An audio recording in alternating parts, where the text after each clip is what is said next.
Buonasera, bentrovati a TV7 Match, consueto appuntamento del venerdì sera su TV7 Trimeta, con repliche su TV7 News al sabato, una trasmissione che parlerà questa sera del nuovo governo, di questo nuovo governo tecnico che farà e fa discutere, vedremo se riuscirà a risolvere i problemi dell'Italia, ne parleremo con ospiti illustri, ma soprattutto con voi da casa che potete partecipare mandando messaggi e telefonando, quindi aspettiamo molte telefonate da voi. Inizio, saluto il professore Mano Casa, editore di TV7 Trimeta, grazie di essere con noi. È un piacere avere con noi il senatore Alberto Filippi di Coesione Nazionale. Buonasera. Ex Lega, posso dire, è giusto la definizione o è esagerata? Sì, giusto, non per scelta mia, però è così.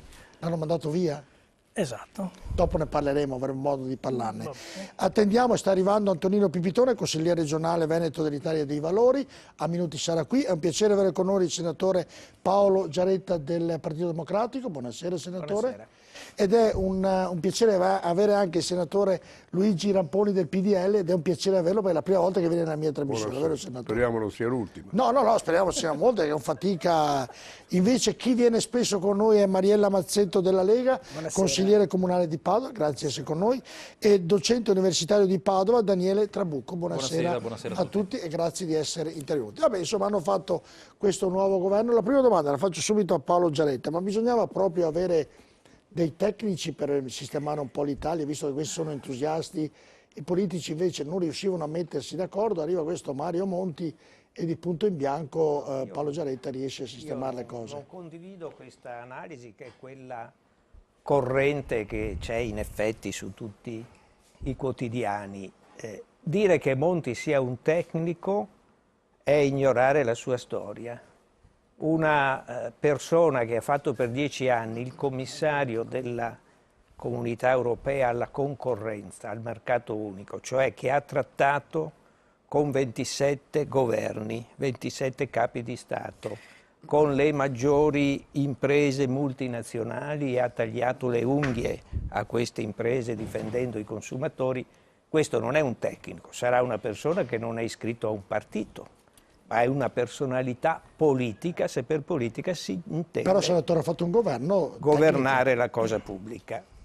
È un governo che nasce per una volontà politica dei partiti che hanno deciso, su impulso anche del Capo dello Stato, chi ha accettato, che in questa fase straordinaria non ci sarebbe lo spazio per andare alle elezioni in un momento di gravissima crisi della finanza pubblica, e quindi un'ampia maggioranza parlamentare ha detto: diamo uno spazio per consentire, se possibile, di rimettere in piedi la finanza pubblica. Come ci ha ricordato il Presidente della Repubblica, da qui alla prossima primavera il governo italiano deve collocare sui mercati 200 miliardi di titoli di Stato. Se sui mercati internazionali questi titoli anche solo in parte non venissero comprati o venissero comprati a prezzi crescenti, a rendimenti crescenti, quindi con oneri molto elevati per lo Stato, noi faremmo una sorta di bancarotta. Quindi io penso che sia stata una scelta necessaria, naturalmente è figlia di un fallimento. Fermo lì, Giaretta, è figlia di un fallimento. Andiamo con ordine perché poi abbiamo molte cose da dire. Saluto Antonino Pipitone di Italia dei Valori, grazie di essere venuto con noi. Allora andiamo subito a vedere il servizio del nostro giornalista Tullio Trivellato, che presenta appunto questa discussione che è smentita in parte dall'onorevole Giaretta, dal senatore Giaretta, tra politica e tecnici. Vediamolo. Ai tempi della Prima Repubblica c'erano i cosiddetti governi balneari, governi a scadenza prefissata, si insediavano a giugno, cadevano in autunno. I tempi sono cambiati, da una ventina d'anni ci sono i governi tecnici. La parola tecnici abbiamo imparato ad usarla nel 1993, quando alla fine di aprile si insediò a Palazzo Chigi il governatore di Banca Italia, Carlo Azeglio Ciampi. Era il 50° governo della Repubblica, il primo guidato da un non parlamentare. Oggi arriva a Palazzo Chigi il governo Mario Monti, parlamentare da pochi pochi giorni, nominato senatore a vita per meriti in campo scientifico e sociale, è alla guida di un esecutivo fatto di rettori, professori, prefetti, avvocati, ingegneri, economisti e assolutamente in linea con la regola obbligatoria dei tempi moderni, della flessibilità. È un governo a termine, almeno nelle intenzioni della vigilia. È infatti un governo a progetto, il compito è quello di tirare fuori l'Italia dalla fitta nebbia della non credibilità internazionale, risollevare il Paese dalla situazione economica e varare magari una nuova legge elettorale, così da liberare il Paese dal porcellum di Calderoli. Compito arduo, non riuscito, visto i recenti esiti dall'ormai ex governo Berlusconi, ma perché un governo tecnico dovrebbe riuscire là dove il politico ha fallito. Oggi il governo Monti si insedia con una fiducia da numeri record, la più larga della storia. Improvvisamente, in nome del bene del Paese, le forze politiche si trovano affiancate, nemici ieri, alleati oggi, unica voce fuori dal coro, la Lega Nord. L'impressione è che la nostra politica abbia fallito nel nome del consenso e dell'interesse. Certo non serviva un nuovo governo per aumentare le tasse e reintrodurre l'ICI, ma evidentemente le scelte, quando devono essere dolorose, soprattutto per l'elettorato, è meglio che siano fatte da qualcun altro, ne va della popolarità, e così oggi un governo fatto di non eletti porterà a fine legislatura un Parlamento di onorevoli non scelti dagli elettori. Buon lavoro a Mario Monti. Senatore Ramponi, è così? L'ultima frase. Buon lavoro. Non scelti dagli elettori. Non scelti dagli elettori, sì. Quando? Cosa c'entra il Parlamento? No, no, ha detto quelli che sono andati i tecnici, i nuovi ministri, non sono stati scelti dagli elettori. Ma non è il Parlamento, è il governo quello. Il governo, sì, il governo. Vabbè, sì. non avevo capito cosa c'entrava il Parlamento non scelto dagli elettori. Vabbè, Beh, neanche gli elettori hanno scelto i parlamentari. abbiamo chiarito. Insomma, sì, e anche a voi che non l'avete cambiata. Grazie a tutti. Vabbè, poi ne parliamo. Insomma. Perché da noi siamo gli unici che ogni volta dobbiamo cambiare la legge elettorale, gli altri non capiscono. Appunto. Comunque, poi parleremo di questo. Allora, dimmi. Allora, volevo dire, il servizio, prima parlavamo anche con il senatore Giaretta, appunto, di questo nuovo governo, che non è un governo politico, è un governo tecnico. La politica del servizio aveva bisogno di questi tecnici per cambiare, per sistemare l'Italia. Cioè, non riuscivate... Possibile, senatore Ramponi, che i tecnici riescono a mettere insieme il PDL col PD? Non riuscivate voi a mettervi insieme senza i tecnici? Una domanda banale, Non però una riuscivamo domanda... noi a mettere in piedi? A mettere insieme tra di voi, unirvi nel fare le leggi tra PDL e PD? Bello, bisogna chiederlo a noi tutti. Lo chiedo al PDL. Va bene, allora. Dunque, guarda, intanto secondo me il governo tecnico è già un'invenzione tutta italiana che fa ridere, perché non mi risulta mai che in Germania, negli Stati Uniti, in Inghilterra, in Francia ci siano stati questi governi tecnici. Certamente condivido, se è stato detto, che è un fallimento della politica in generale e nel caso specifico anche una sconfitta per noi, perché noi avevamo la maggioranza, noi avevamo il governo. Non credo che sia, come dice il mio collega, il risultato di questa situazione di una volontà diffusa politica. Credo che sia il risultato del tradimento che è accaduto nelle nostre fila. Quando noi abbiamo perso la compattezza e quando a un certo punto noi abbiamo dovuto governare già da alcuni mesi nella speranza che uno non tradisse o uno tornasse indietro per riuscire ad avere una maggioranza che approvasse le decisioni del governo, da quel momento poi ci siamo trovati in una situazione estremamente precaria. Tant'è vero che il presidente Berlusconi non ha rinunciato per aver perso la fiducia, ha rinunciato perché a un certo punto ha preso atto. Ma perché i tecnici riescono a unire i politici? Adesso vengo. Quindi questo discorso dei tecnici, come le ripeto, è una dichiarazione, secondo me, di viltade della classe politica che a un certo punto, in una situazione drammatica e in una situazione difficile come quella nella quale siamo, addirittura si nasconde dietro un paravento, cioè anziché essere lei che va ad assumersi le responsabilità, tira fuori un governo tecnico che è politico ma non è politico e dietro a questo si nasconde. Ma questo è accaduto perché non è avvenuto quello che noi dicevamo, cioè noi volevamo andare alle elezioni e andati alle elezioni sarebbe stato normale che poi venisse eletta una maggioranza, non credo un accordo con l'opposizione. D'altra parte noi abbiamo trovato giusto non insistere perché la pericolosità della situazione pare non consentire di perdere altro tempo nella decisione di assumere del bisticcio delle decisioni che incidono veramente sulla società, e nello stesso tempo per non avere l'accusa facile da parte degli avversari che noi volevamo perdere altro tempo, non volevamo realizzare e mettere in piedi un governo.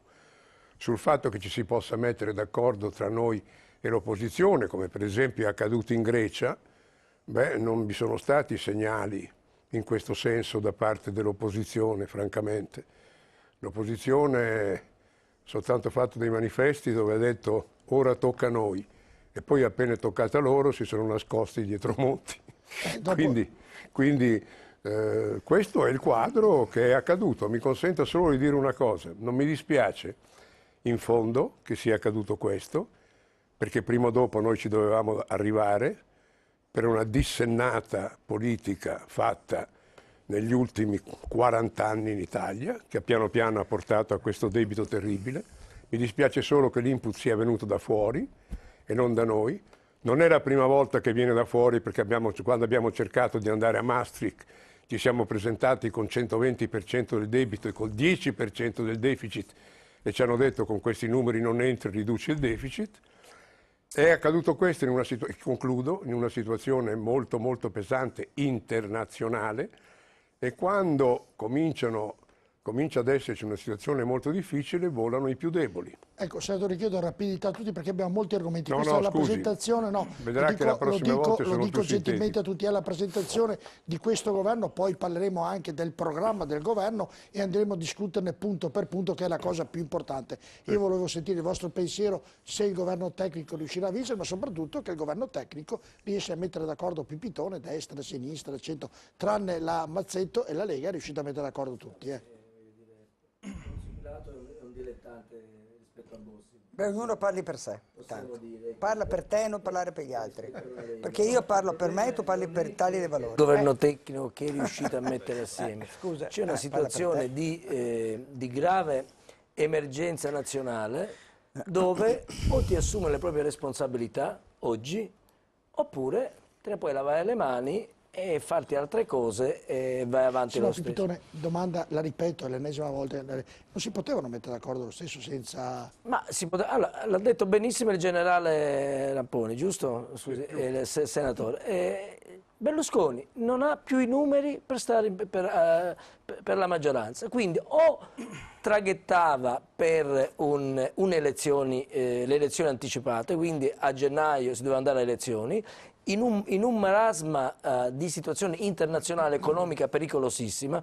Io non sono un esperto, io mi baso su quello che mi dicono sia gli esperti che conosco io del mio partito o persone competenti, sia quello che leggo e che leggiamo tutti. La situazione è questa sostanzialmente, l'ha accennato anche prima il senatore Giaretta.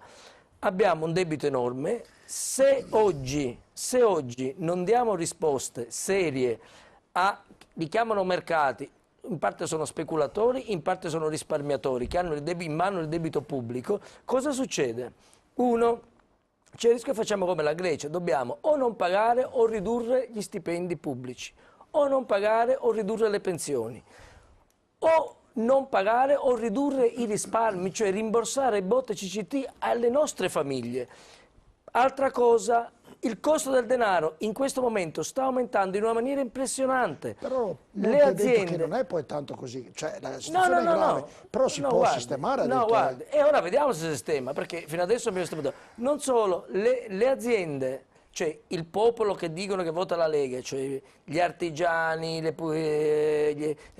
piccole e medie imprese, tutto questo mondo di fai da te che ha portato tanta ricchezza soprattutto al nord e nel Veneto, oggi è in grande sofferenza. Quindi con un costo del denaro così alto, quindi non ce la fanno andare avanti, o sono costretti a chiudere le aziende, o sono costretti a licenziare, o comunque sono costretti a non assumere. Allora, in questa situazione, o ti assumi le responsabilità, e Italia dei Valori su questo è stata una decisione molto discussa al nostro interno, non è stato semplice, e noi abbiamo dato una fiducia, poi magari ne parliamo, al governo Monti, perché oggi questo governo è necessario che parta. Eravate in dubbio, però poi parleremo Certo, anche di questo, eravate certo. molto in dubbio. Grande Senatore dubbio. Filippino, io volevo concludere questo argomento perché poi andiamo a vedere, le spiego, senatore, perché andiamo a o non vedere, ho capito scusi, io senatore Filippino, la andiamo a vedere, domanda scusi un attimo. o non ho capito io la risposta, però non mi sembra che il consigliere regionale Pipitone abbia risposto alla sua domanda, perché la domanda era chiara, ma non potevate mettervi d'accordo, cioè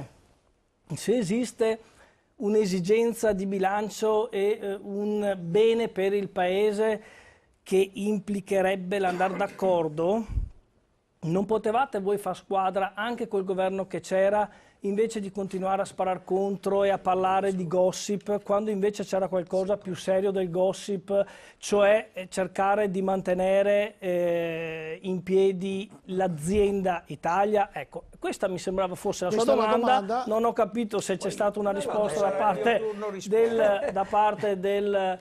Sì, ma allora io non l'ho capita, come me probabilmente non l'hanno capita nemmeno molti che stanno a casa, probabilmente. Allora io dico, secondo me, e allora adesso tocca a me, e dico, secondo me, Vediamo se ci fai capire. visto e considerato che oggi molte forze politiche dicono che per motivi di bene per il Paese occorre dare fiducia a Monti, beh, forse per lo stesso bene per il Paese si poteva darla anche prima, il governo che c'era, E che ha creato ed era un governo che comunque, ma non è Berlusconi, Berlusconi rappresentava il governo, ma di fronte a un'esigenza di bene nazionale, se questo era portavate il vostro contributo all'interno delle aule parlamentari invece di fare opposizione cieca. Io però la vedo così, ma è un mio punto di vista.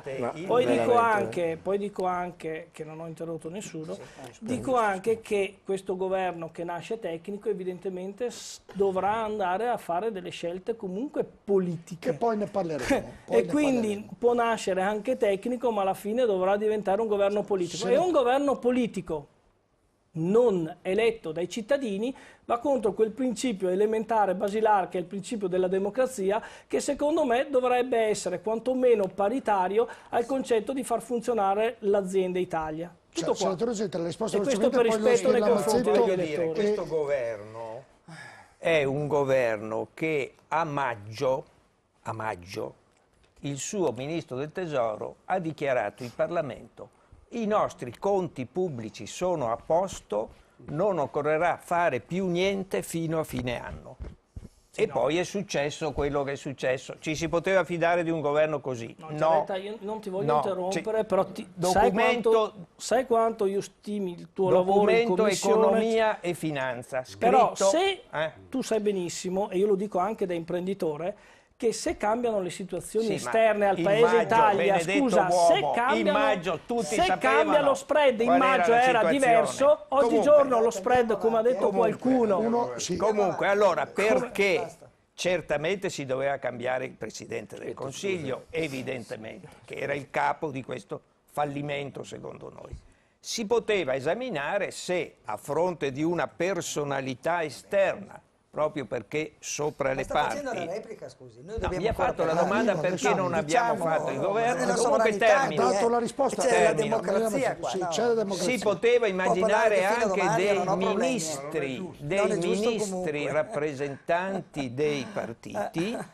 Noi abbiamo preferito dare un segnale più forte di discontinuità, individuando noi Partito Democratico. Che avete fatto voi? Noi abbiamo niente proprio. Eravamo all'opposizione. Di andare a votare. Quando abbiamo governato, signor senatore, quando abbiamo governato, noi abbiamo fatto ridurre il debito pubblico di 10 punti. Lei, il suo governo, lo ha fatto aumentare di 20 punti e i cittadini pagano il vostro fallimento. Chiedo, alzo la voce e non vorrei farlo. Aspetti, senatore Ramponi, o rispettiamo che uno parla alla volta oppure succede quello che è successo. È intervenuto lei, perché adesso io vorrei dire... Senatore, è intervenuto lei. Ecco, adesso vorrei chiedere al senatore, quando dice che Tremonti, quando dice che Tremonti ha detto a maggio che i conti erano a posto, gli chiedo, a lui che è un esperto, a maggio dell'anno scorso i conti nostri erano peggiori o migliori di quelli del maggio dell'anno scorso? Erano peggiori. E allora non è dipeso, un momento, e non è non erano dipeso dai peggiori. nostri Adesso, conti, sì. è dipeso da quello che dice Filippi, dalla situazione internazionale che lei conosce benissimo e che sa che ha inciso su di noi, sta cominciando ad incidere sulla Francia, ha inciso sulla Spagna, ha inciso sul Portogallo, tra l'altro amministrazioni tutti di sinistra. Mazzetto, Guardi, allora... la crisi è iniziata 2 anni fa. La solita colpa dei comunisti. Vabbè, ho capito, Pipitone, vi facciamo chiedo, la guerra. allora, senatore Raponi, chiedo a tutti, come a Io la guerra scuola, non la faccio, perché guardi, un come un attimo, altro da fare, Mazzetto, un senatore, come attimo, lei. chiedo a Lei è tutti, stato generale, Mazzetto, quindi chiedo un attimo, devo alzare la voce, chiedo Cosa a tutti c'è? gentilmente di sopravvore di non andare sopra con le voci perché a casa non sentono nulla. Ecco, allora se parliamo uno alla volta la cosa è gradita. Mazzetto, poi andiamo a sentire Trabucco e poi il professore Manocasa. Prego, si siete che rapidi? Guardi, sto leggendo il titolo Una sovranità è una limitata, frase ho riportata visto, ovviamente che è da attualissima con i tempi odierni, perché il popolo non è sovrano, sono sovrani altri, cioè coloro che sono stati disegnati dal Presidente della Repubblica. Si potrebbe dire che questo governo è il governo del Presidente, è il governo del Presidente Napolitano, a cui tutti hanno convenuto per una paura, cioè la politica espressa dai massimi partiti, o due più grandi, cioè sia il PDL che il PD, avevano paura delle elezioni, cioè per non fare delle riforme o non fare delle molto difficili e in cui, scusi per favore, un momento, c'è poco da ridere, di fronte alle quali non avevano il coraggio davanti al loro cosiddetto elettorato. Alludo in maniera particolare al PD che non ha mai parlato di elezioni, anche se i sondaggi erano tutti favorevoli al centro-sinistra, tra l'altro non so quale gruppo dica di no davanti a dei sondaggi molto favorevoli, di 20 punti, 25 più avanti il centro-sinistra rispetto al centro-destra, per paura di prendere dei provvedimenti che poi avrebbero, come si può dire, li avrebbero fatti cadere in poco tempo perché il loro elettorato di riferimento non li avrebbe accettati. E allora è logico che si sono trincerati i cosiddetti poteri forti, perché non è detto, e qui convengo su una cosa, che questo governo sia tecnico, questo governo tecnico-politico, perché sono tutte persone che hanno riferimenti in certe aree, in certe realtà, che hanno anche, no, voglio dire, che però vuol dire che la politica ha, come si può dire, è venuta meno al suo compito, e delegando altri, in realtà poi vedremo che quando altri, questo governo tecnico chiamato il governo del Presidente, governo di consistenza, governo di coesenza, governo importante, governo di lacrime e sangue, governo del terrorismo, perché è un terrorismo quello che fa nei confronti dei cittadini, soprattutto nelle classi subalterne. Quando noi pensiamo all'ICI, quando noi pensiamo ad altri provvedimenti. Ho sentito la Camusso stasera, la Camusso, la CGIL è contro completamente per l'ICI perché va a colpire i lavoratori, i pensionati, dice.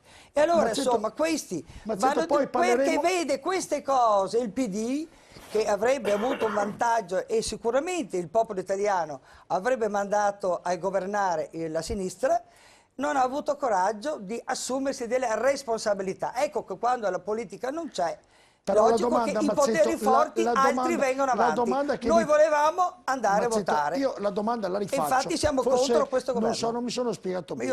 Allora, io ho detto, c'è una discussione in atto anche in questa trasmissione tra il PDL, la Lega, il PD, e mi domando, arriva Monti con tutti i suoi non li metterà d'accordo. Mi sembra che i miracoli non avvengano. Le prime votazioni, soprattutto al Senato, e qui sono presenti 3 senatori, siano state tutte favorevoli a lui, a scatola chiusa, tranne la Lega. Perché a scatola chiusa non si dà la fiducia a nessuno. Mazzetto, vanno loro a votare, non andiamo noi, dunque se i senatori vanno a votare e se votano tutti e sono d'accordo, vuol dire che per il momento questo una posizione ci deve essere nel mondo democratico, sì, altrimenti abbiamo una cosa bulgara di paesi sudamericani di una volta, non si sono tolti anche loro, no? Mi scusi Mazzetto, dalle ovazioni pubbliche. Mazzetto, sto dicendo che questo nuovo governo sta per il momento, dopo che vedremo se ci sono difficoltà, soddisfando tutte le parti politiche italiane tranne la Lega.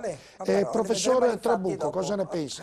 Lei è un costituzionalista? Sì, allora io do ovviamente un contributo tecnico, ascolto il punto di vista dei politici che sono qui Se presenti. gentilmente al microfono glielo vengo a mettere a posto io come Schulz una volta nelle trasmissioni. Chiedo scusa. Se riesce, perché casomai non si sente. Continui pure, guarda. No, ecco, l'hanno detto bene prima il senatore Giaretta e il senatore Ramponi. credo che la distinzione tra governo tecnico e governo politico sia assolutamente artificiosa. Un governo tecnico è un governo che ha delle progettualità, che ha delle finalità e che quindi dovrà poi anche attuare questi provvedimenti, nel senso che dovrà poi su questi provvedimenti ottenere l'approvazione da parte dei due rami del Parlamento. Insomma, quindi ci sarà una maggioranza politica che dovrà inevitabilmente pronunciarsi sulle varie riforme e sulle varie scelte del governo. Quindi, ripeto, una distinzione artificiosa, perché comunque le scelte tecniche sono anche inevitabilmente delle scelte politiche. Quanto a Mario Monti è sicuramente, l'ho detto prima il senatore Giaretta, è stato membro della Commissione europea durante la presidenza Prodi, è sicuramente un economista di autorevole rilievo a livello nazionale e a livello internazionale.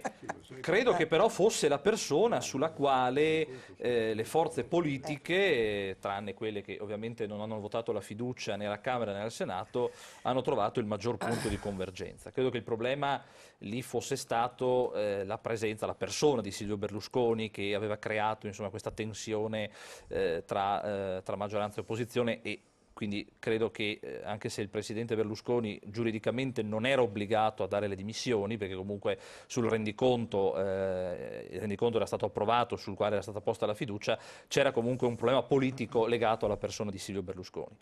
Quanto invece a nuove elezioni, io credo che questa fosse una delle possibili scelte del Presidente della Repubblica, perché come sappiamo durante l'avvio della fase delle consultazioni il Presidente deve valutare se non ci sono altre strade tale da poter garantire una prosecuzione della legislatura. C'era una convergenza da parte dei vari segretari politici che si sono recati al Colle su Mario Monti e quindi ha dato l'incarico a Monti.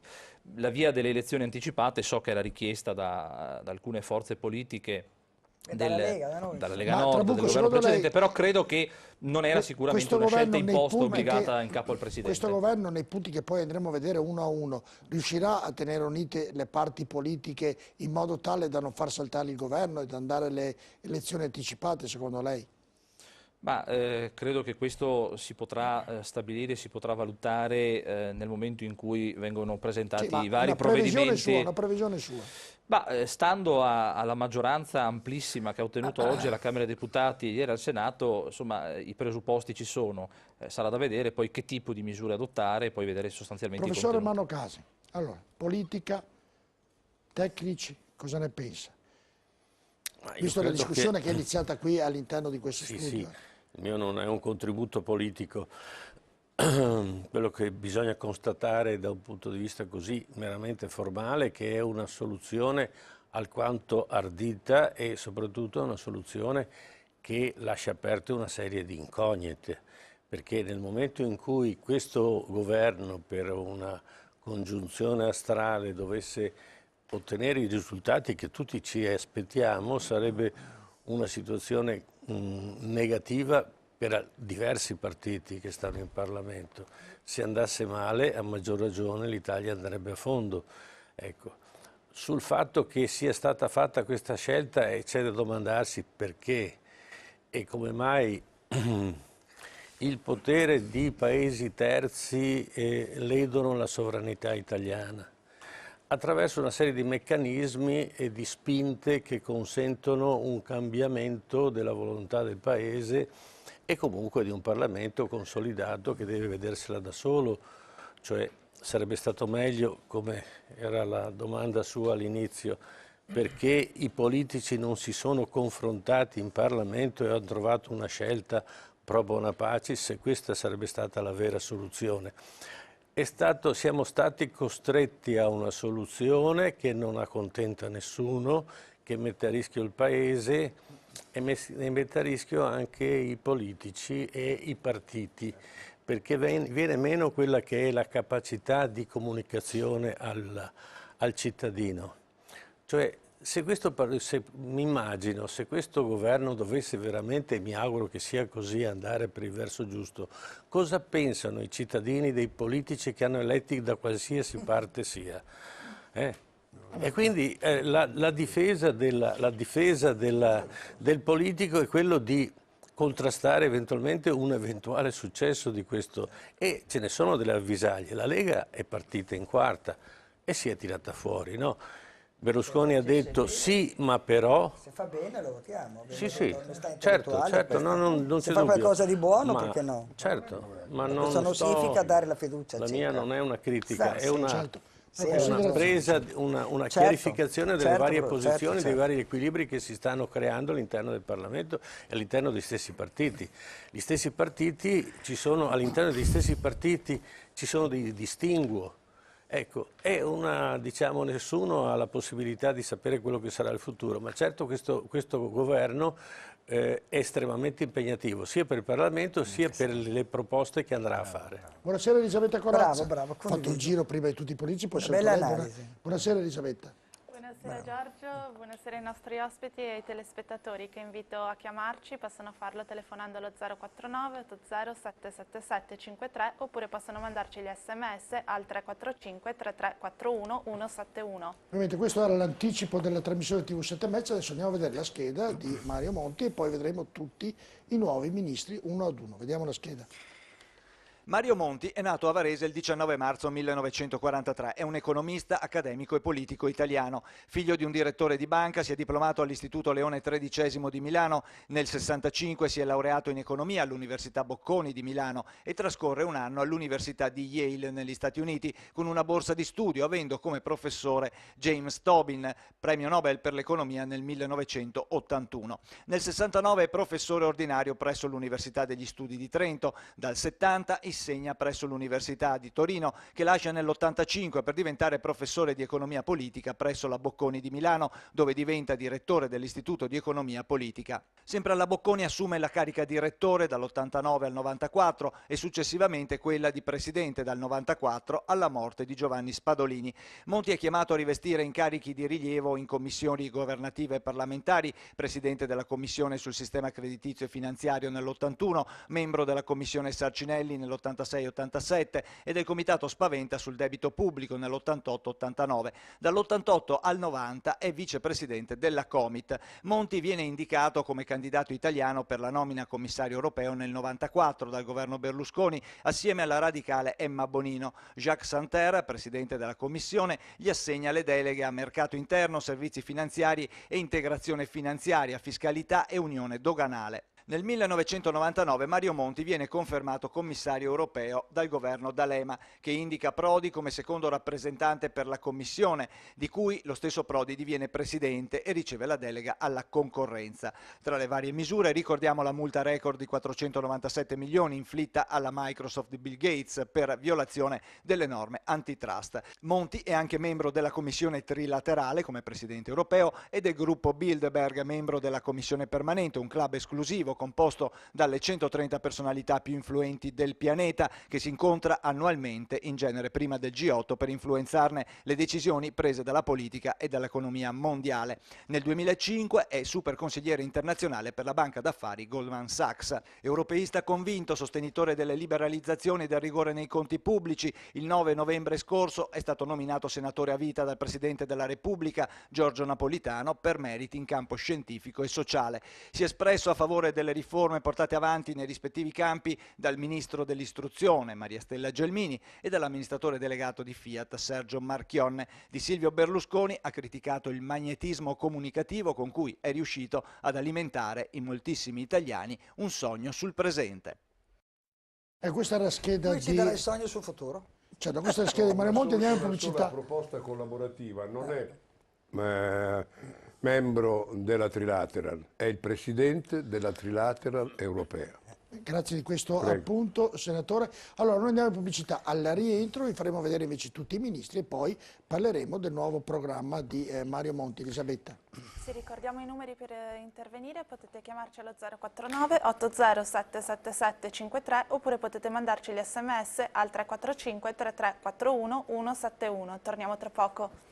TV7 Match, abbiamo visto la scheda di Mario Monti, andiamo a vedere tutti i ministri, compreso anche Mario Monti, del nuovo governo italiano. Ecco qui c'è Mario Monti, che l'abbiamo già visto la scheda. Se andiamo avanti poi abbiamo Giulio Terzi di Sant'Agata, ministro degli affari esteri, 65 anni, ambasciatore italiano, ed è ambasciatore italiano negli Stati Uniti. Andiamo avanti dalla regia con Anna Maria Cancellieri, Ministro dell'Interno, 68 anni, prefetto commissario straordinario del Comune di Parma. Era praticamente gli incarichi più importanti che hanno avuto. Andiamo pure avanti con gli altri ministri.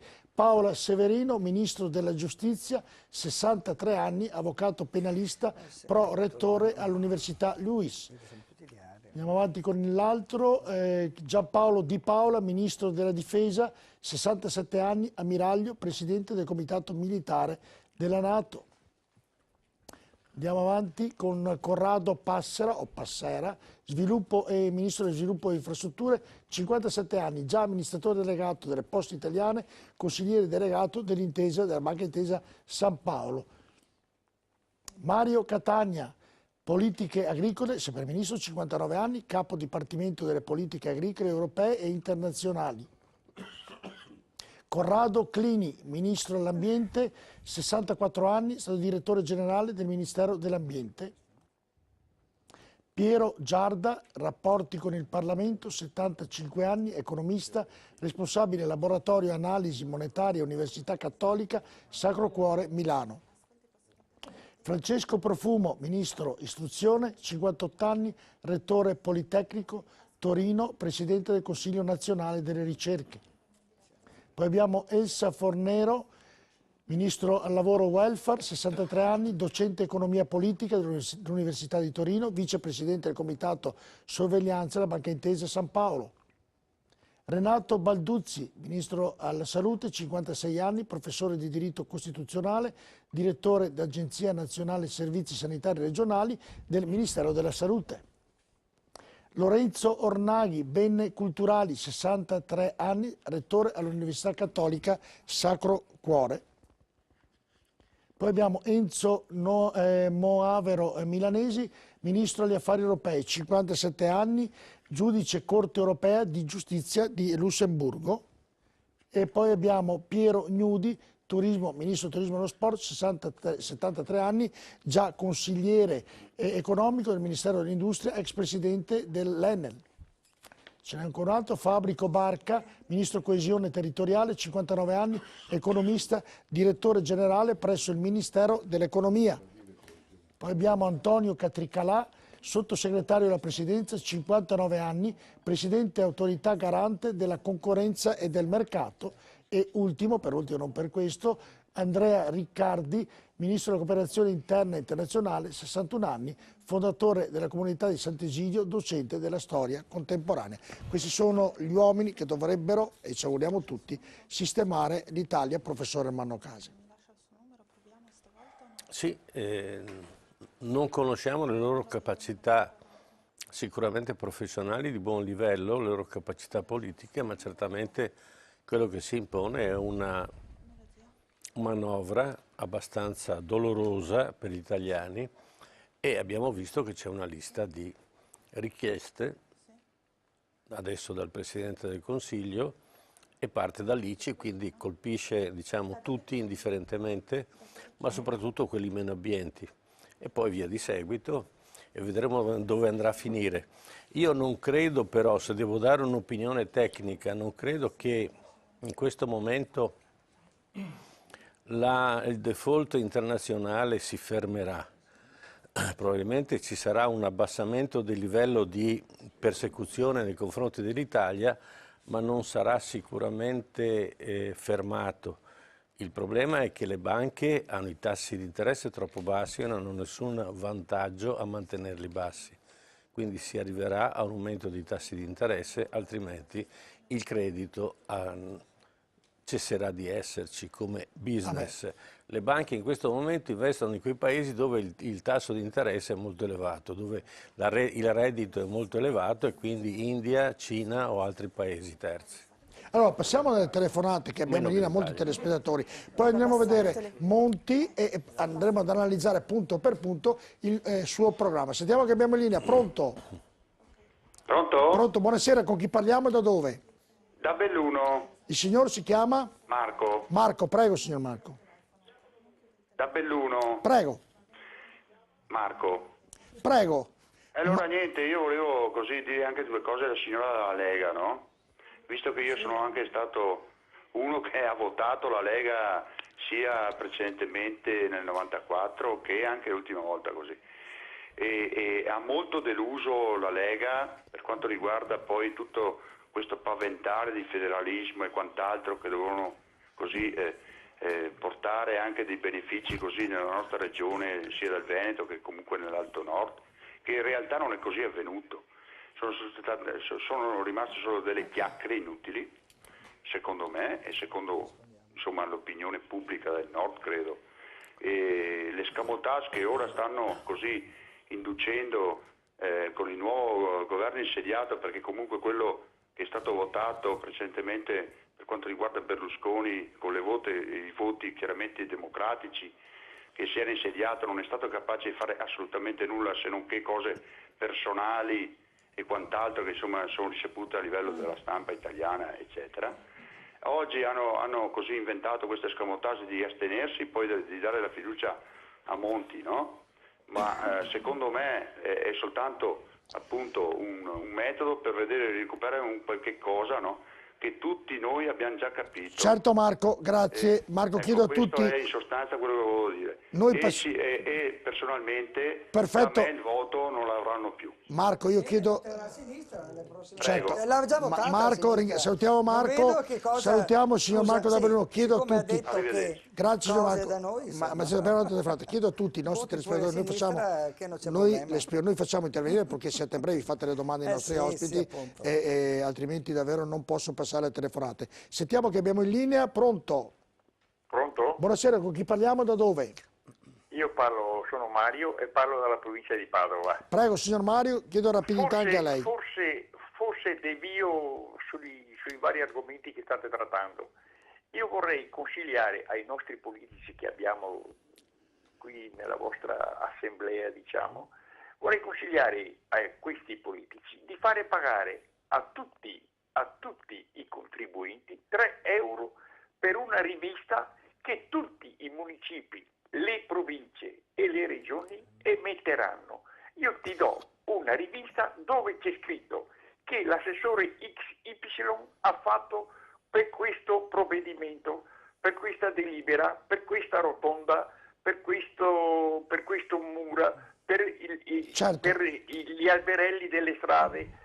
Ecco, scrivere tutto il bilancio di quello che fanno gli assessori e i consiglieri. Io consiglierei questo. Io penso che questi politici riacquisterebbero ancora fiducia, perché io vedo la gente... Perfetto, è stato molto chiaro, facendo così riacquisterebbero fiducia i politici. Grazie della telefonata. Allora, vuole rispondere, senatore Giaretta, a questo nostro telespettatore? Ma io so che molti comuni già fanno un'attività di informazione ai cittadini senza bisogno di pagare una cifra di 3 euro.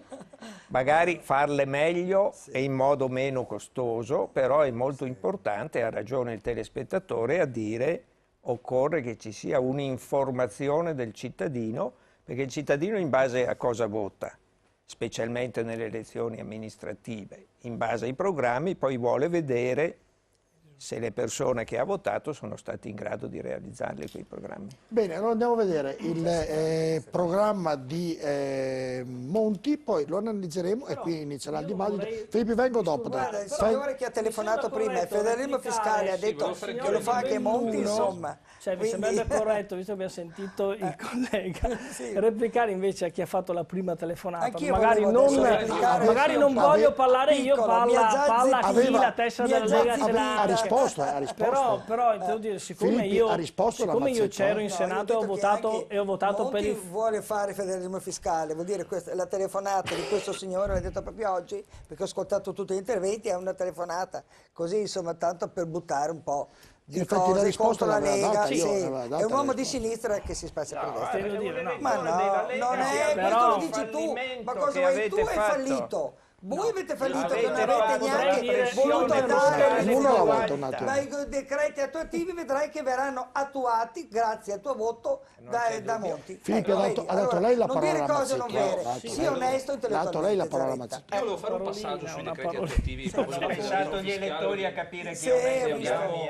Vorrei cercare di mettere tutto in ordine, vi spiego perché. Noi andiamo a vedere il programma di Monti, poi lo analizzeremo uno a uno e qui comincia la discussione, da lì c'è le pensioni, al lavoro, abbiamo molte cose da dire e da discutere. Io ho fatto una prefazione per farvi vedere quello che Monti vuole per sistemare l'Italia. Vediamo.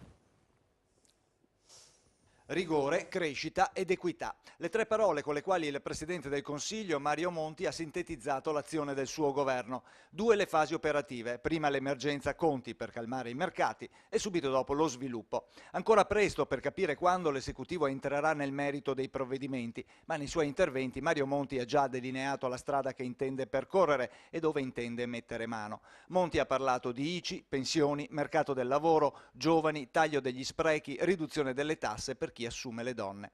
Il ritorno dell'ICI sarà progressiva, ma per i proprietari di più immobili si annuncia un vero salasso.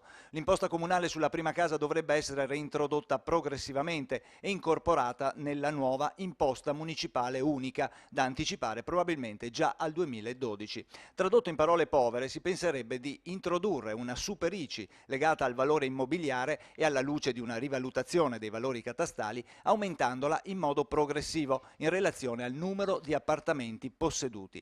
Il Premier non ha parlato esplicitamente di patrimoniale, ma nemmeno l'ha esclusa, indicando la necessità di rimodulare gli interventi e il monitoraggio sulla ricchezza accumulata. Il governo, insomma, potrebbe introdurre una patrimoniale su rendite, contanti, azioni, fondi e obbligazioni. Tempi brevissimi per la riforma fiscale, che potrebbe contenere una riduzione delle imposte e dei contributi che gravano sul lavoro e l'attività produttiva, finanziata da un aumento del prelievo sui consumi e sulla proprietà.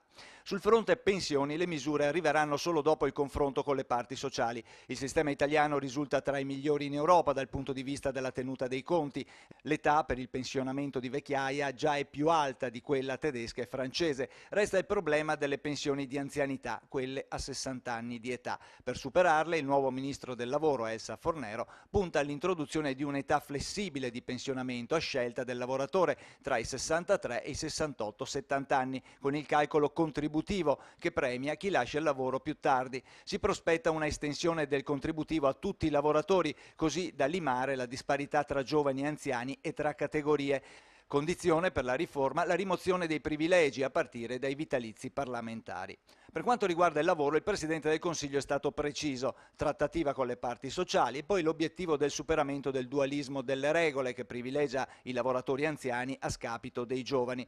La riforma non toccherà chi già lavora, ma solo i nuovi assunti. Stando a quanto indicato da Monti, il modello potrebbe ispirarsi a quello di Pietro Ichino, giuslavorista, senatore PD, che propone per i nuovi assunti un contratto a tempo indeterminato, ma con la possibilità di licenziare per motivi economici dietro il pagamento di un indennizzo e un rafforzamento degli ammortizzatori sociali. Per la lotta all'evasione fiscale è confermata la linea di aumentare al massimo la tracciabilità del denaro, limitando al minimo dunque l'uso del contante. Probabilmente tutti gli esercizi commerciali saranno obbligati ad avere il POS per il bancomat o la carta di credito. Anche l'aumento dell'IVA diventa una delle carte possibili da giocare. Infine lo sviluppo. Il governo punta a rendere meno ingessata la nostra economia. Crescita è stata la parola più usata da Monti nei suoi interventi, investendo sui talenti, favorendo l'inserimento dei giovani e delle donne nel mercato del lavoro con la mobilità e poi il sostegno alla ricerca e facilitando la nascita e lo sviluppo delle imprese. Se falliremo, ha detto Mario Monti, se non troveremo l'unità di intenti, la spontanea evoluzione della crisi finanziaria ci esporrà tutti, soprattutto le fasce più deboli, a condizioni ben più dure.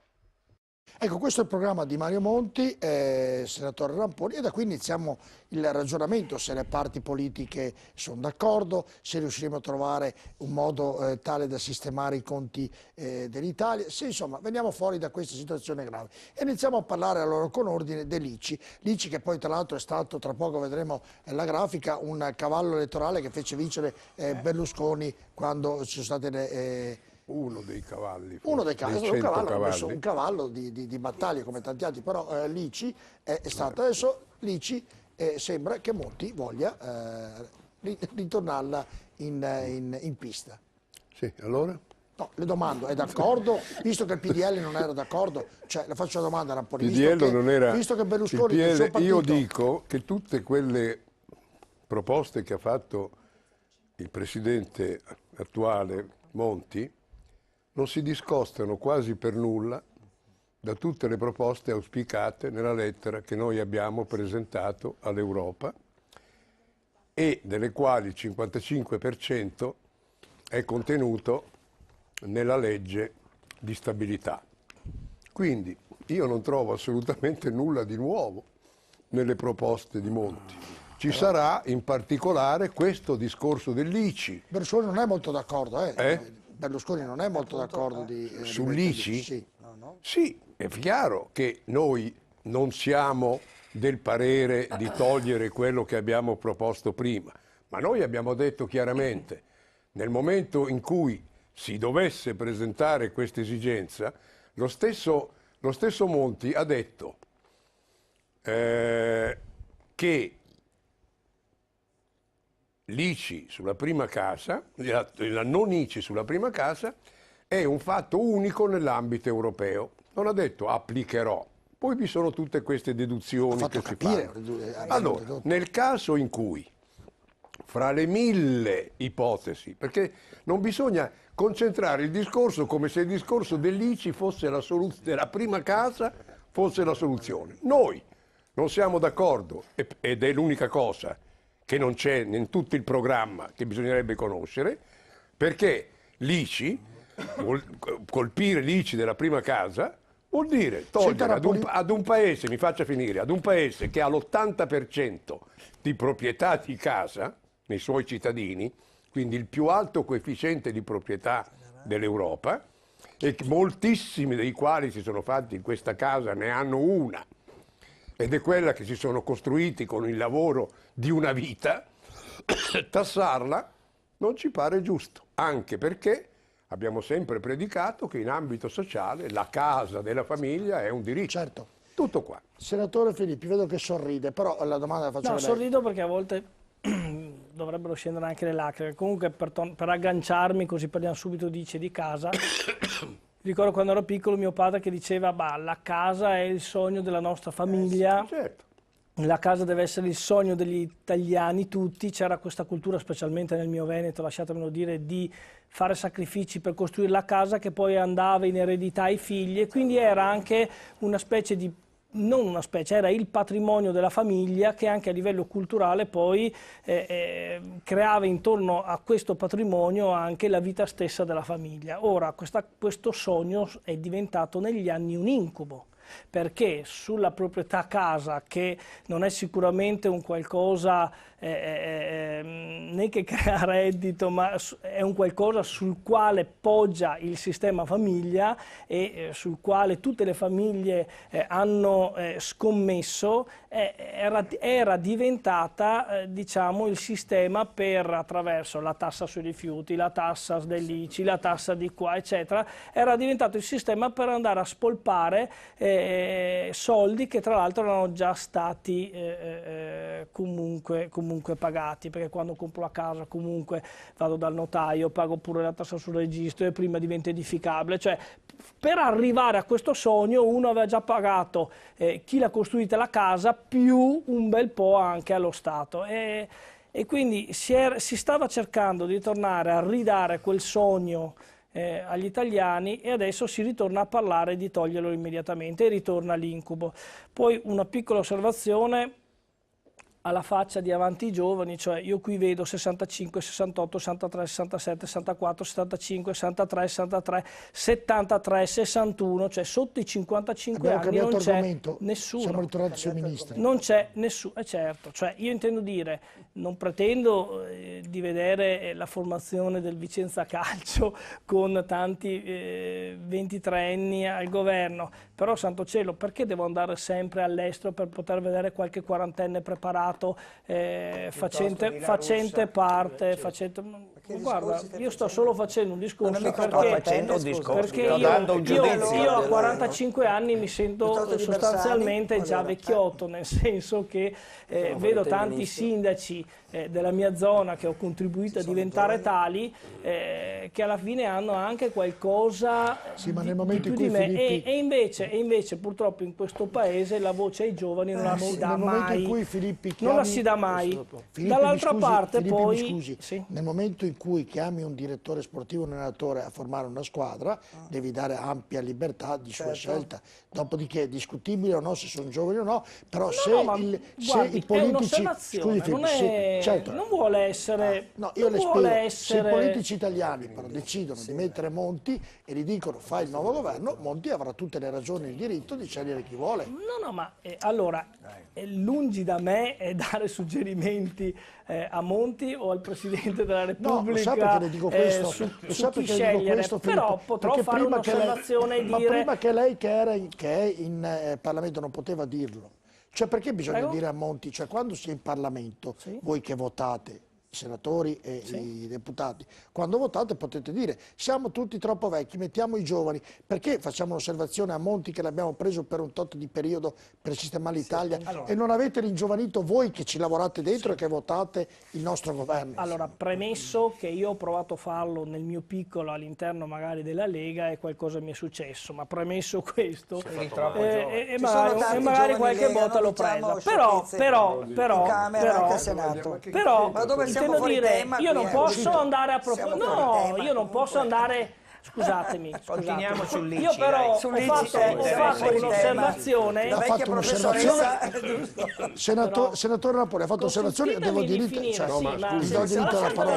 Allora, io dico, guardate che la mia non voleva essere né una critica né un altro, però era un'osservazione, cioè ogni tanto ricordiamoci anche i giovani, perché è giusto ricordarsi, ogni tanto ricordiamoci. Poi evidentemente io tifo affinché il paese Italia comunque esca da questa crisi, quindi io tifo che la ricetta Monti funzioni e io sono pronto anche a sostenere un provvedimento che magari risulta poter essere utile al Paese. Anticipatamente però non mi sento di dare al buio una fiducia, perché la fiducia al buio la do esclusivamente alla persona che è stata scelta dall'elettorato, sempre perché secondo me il principio della democrazia viene prima di ogni altra cosa. Questo non significa che vado contro a prescindere. Io tifo affinché i provvedimenti possano essere positivi e possano essere funzionali al Paese. Se così intravedo, darò il mio contributo positivo. Perfetto. Pipitone, la risposta chiedo di essere brevi. Democristiano proprio puro, comunque. Non ho capito come democristiano, scusa. Non ho capito, perché ha detto che è pronto a dare le fiducie all'Icina. Sì, insomma. Ho capito poco, comunque. Ha detto che lui è pronto a dare fiducia a Monti se lavorerà bene, tutto qui, mi sembra di aver capito. Non la do alla cieca, cioè io oggi non mi sento di dare, che tra l'altro non sono l'unico a dirlo. La questione è veramente delicata per il nostro Paese. Allora, su Monti l'Italia dei Valori è stata molto chiara. Noi ci siamo impegnati a far partire questo governo, ma dopodiché valuteremo tutte le proposte che farà. Tanto per essere chiari, se Monti propone l'ICI per tutti, penso che avremo grosse difficoltà a votare. Se propone l'ICI come aveva fatto Prodi, in cui vengono fatti pagare gli scaglioni di famiglie che hanno un reddito elevato, là ci possiamo ragionare, ma non è che possiamo far pagare fiscale, scusa, non è che possiamo far pagare se Monti ci propone lacrime e sangue per i soldi che pagano sempre Mazzetto, chiedo i pensionati, le famiglie, come le manovre che hanno fatto quest'estate, che arriveranno l'anno prossimo. Parliamo dell'ICI, poi abbiamo i pensionati, il lavoro, quindi se Monti ci propone l'ICI per tutti, io penso che noi difficilmente la voteremo, ma lo dico chiaramente. Se propone l'ICI, che c'è, ribadisco, o comunque una tassa sui patrimoni ricchi, sui grandi patrimoni, noi siamo d'accordo, perché è il momento in cui la situazione italiana è così delicata che chi ha un po' di più deve fare un po' di più per far sollevare la testa a questo paese. E questo il fatto che tutti siamo riusciti a metterci assieme, perché è una situazione di emergenza, ma potevamo stare mai noi assieme con Berlusconi e viceversa, voglio dire. È evidente, abbiamo un'idea della vita totalmente diversa dalla politica. È il momento dell'emergenza che ci fa stare assieme, ma noi auspichiamo che Monti faccia le cose più importanti, che inizi a tirare fuori l'Italia da un momento di assoluta emergenza finanziaria ed economica, e poi siamo convinti che bisogna fare subito una legge elettorale e dentro 6 mesi ridare il voto ai cittadini italiani, Senatore Giaretta, perché questa è la cosa importante. Io sono d'accordo col senatore Ramponi quando dice bisogna vedere il complesso delle cose. La domanda che dobbiamo porci è, siccome bisogna fare dei sacrifici, e su questo tutti lo sappiamo, chi deve fare di più sacrifici? I soliti noti lavoratori dipendenti a basso reddito, pensionati, o si può chiedere un sacrificio più forte a chi ha le spalle più grosse? Questo penso che debba essere il ragionamento che dobbiamo fare. Ora, a parte che tra 2 anni entrerebbe in vigore per il federalismo una roba che si chiama IMU e che sarebbe un ICI, una super ICI, quindi è già previsto che entri in vigore e la Lega e la PDL lo hanno approvato. Io penso che una situazione equilibrata possa essere: la prima casa è un bene da difendere, sulla prima casa quindi no ICI, salvo per i redditi molto elevati. Su chi ha 2, 3, 5, 10 case si può chiedere un contributo maggiore di quello che c'è adesso, sempre equo, sempre proporzionato. Se no, cosa succede? Che pagano i più deboli, no? La legge di stabilità prevede, nella cosiddetta delega fiscale, il taglio delle detrazioni fiscali, che sarebbero queste sì drammatiche, perché tagliare le detrazioni fiscali per i familiari a carico, per le spese scolastiche, per i mutui, per le spese sanitarie, chi è che usufruisce molto di queste detrazioni? Non le persone come me che hanno un reddito elevato, ma ne usufruiscono molto i redditi bassi, quelli che hanno 1.000, 1.200, 1.300 euro e che qualche 100 euro di detrazioni cambiano la loro vita. Ecco, quindi il principio è questo: chi ha le spalle più grossi dia un contributo per tirare fuori l'Italia. Senatore Ramponi. Sono d'accordo su tutto questo che dice, vedrà che nel momento in cui poi si presenteranno le diverse situazioni, nelle diverse situazioni, e rispondo anche al professor Casen, sarà il Parlamento che decide. Lei dice, ma che cosa possiamo pensare di un governo di tecnici che vada bene? Che cosa ci fa pensare nei confronti dei politici che invece non sono? Ma guardi che chi decide sono ancora i politici. Ho detto prima che questa situazione ridetermina la centralità del Parlamento, perché mentre prima la maggioranza del Parlamento indicava il governo e da quel momento, tu sei testimonio, abbiamo finito di vivere, perché noi spingevamo il bottone verde perché il governo diceva e loro spingevano quello rosso perché non erano del governo. Oggi noi ci troveremo davanti ad una responsabilità che non avevamo e lì ci misureremo. E se siamo veramente persone da bene estimabili, lì si vedrà quando noi decidiamo di prendere una decisione. Ma la decisione sull'ICI, sull'IVA e su tutto il resto non sarà più presa una decisione di settore, di reparto, di maggioranza. Sarà una decisione condivisa quando lo è condivisa. Lui ha detto questo e io condivido. Mi consente di dire su una cosa, Filippi, anche per difendere la categoria dei non più giovani. Tutti siamo stati giovani. I giovani, secondo me, dovrebbero imparare a fare bene i giovani, perché poi arriveranno ad essere anziani. Primo. Secondo, non servono né i giovani né i vecchi. Servono le persone in gamba, oneste, intelligenti. E quando uno è cretino da giovane, è cretino anche da vecchio. E quando è sveglio da giovane, è sveglio anche da vecchio. Quasi sempre adesso questo. Sì, Beh, no, fino a caso- quando ha una condizione nella quale è lucido, è fisicamente a posto, ha energie, eccetera. E quando sta bene, insomma, dai, quando sta bene. io Allora, volevo Trabucco, dire ho la una pubblicità, cosa. Io volevo dire, scusa. ho la pubblicità, poi Vai, Trabucco, vai. poi la Mazzetto, poi Vai, il professor Mano pubblicità. Casa. Allora, Elisabetta, se siete un po' più brevi, più succinti negli interventi... Sì, sono molto vi fa- prolissi, molto. Sì. Hai ragione. È la convengo. professoressa che ci dice. No, la professoressa, scusa. No, lei ormai potrebbe... Ma rimango sempre un'insegnante. Dottoressa, restiamo intesi su una cosa, La quando testa è lei quella. alza il dito, noi tacciamo. Ecco, alza il dito Sarà più così, spesso alzo il dito. e non Va alzarlo bene, solo con grazie. me, È un segnale quasi e non militare. alzarlo solo con me perché ti seguo. Senatore Raponi, è un Ti segnale giuro che militare, va Quando bene? lei alza il dito, io mi taccio. Devo uno solo, vabbè, Elisabetta. poco da ridere. Lei deve... No, ho fatto una Lo dico battuta. subito. Perché non c'è problema? È una battuta. E vedrà quante volte devi alzo il stare- dito devi con stare l'ammazzetto. attento. Lo so. Elisabetta, andiamo Ti in metto pubblicità. io il sistema. Ricordiamo i numeri per partecipare al programma, potete chiamarci allo 049 80 777 53 oppure potete continuare a scriverci al 345 3341 171. A tra poco. Ci sediamo. Già appena data, gliel'ho appena data. Sì, è IES che naturalmente gli Non è ancora... ma dire se siamo in onda, Elisabetta, Siamo in onda. dire che vedo le immagini se siamo in onda.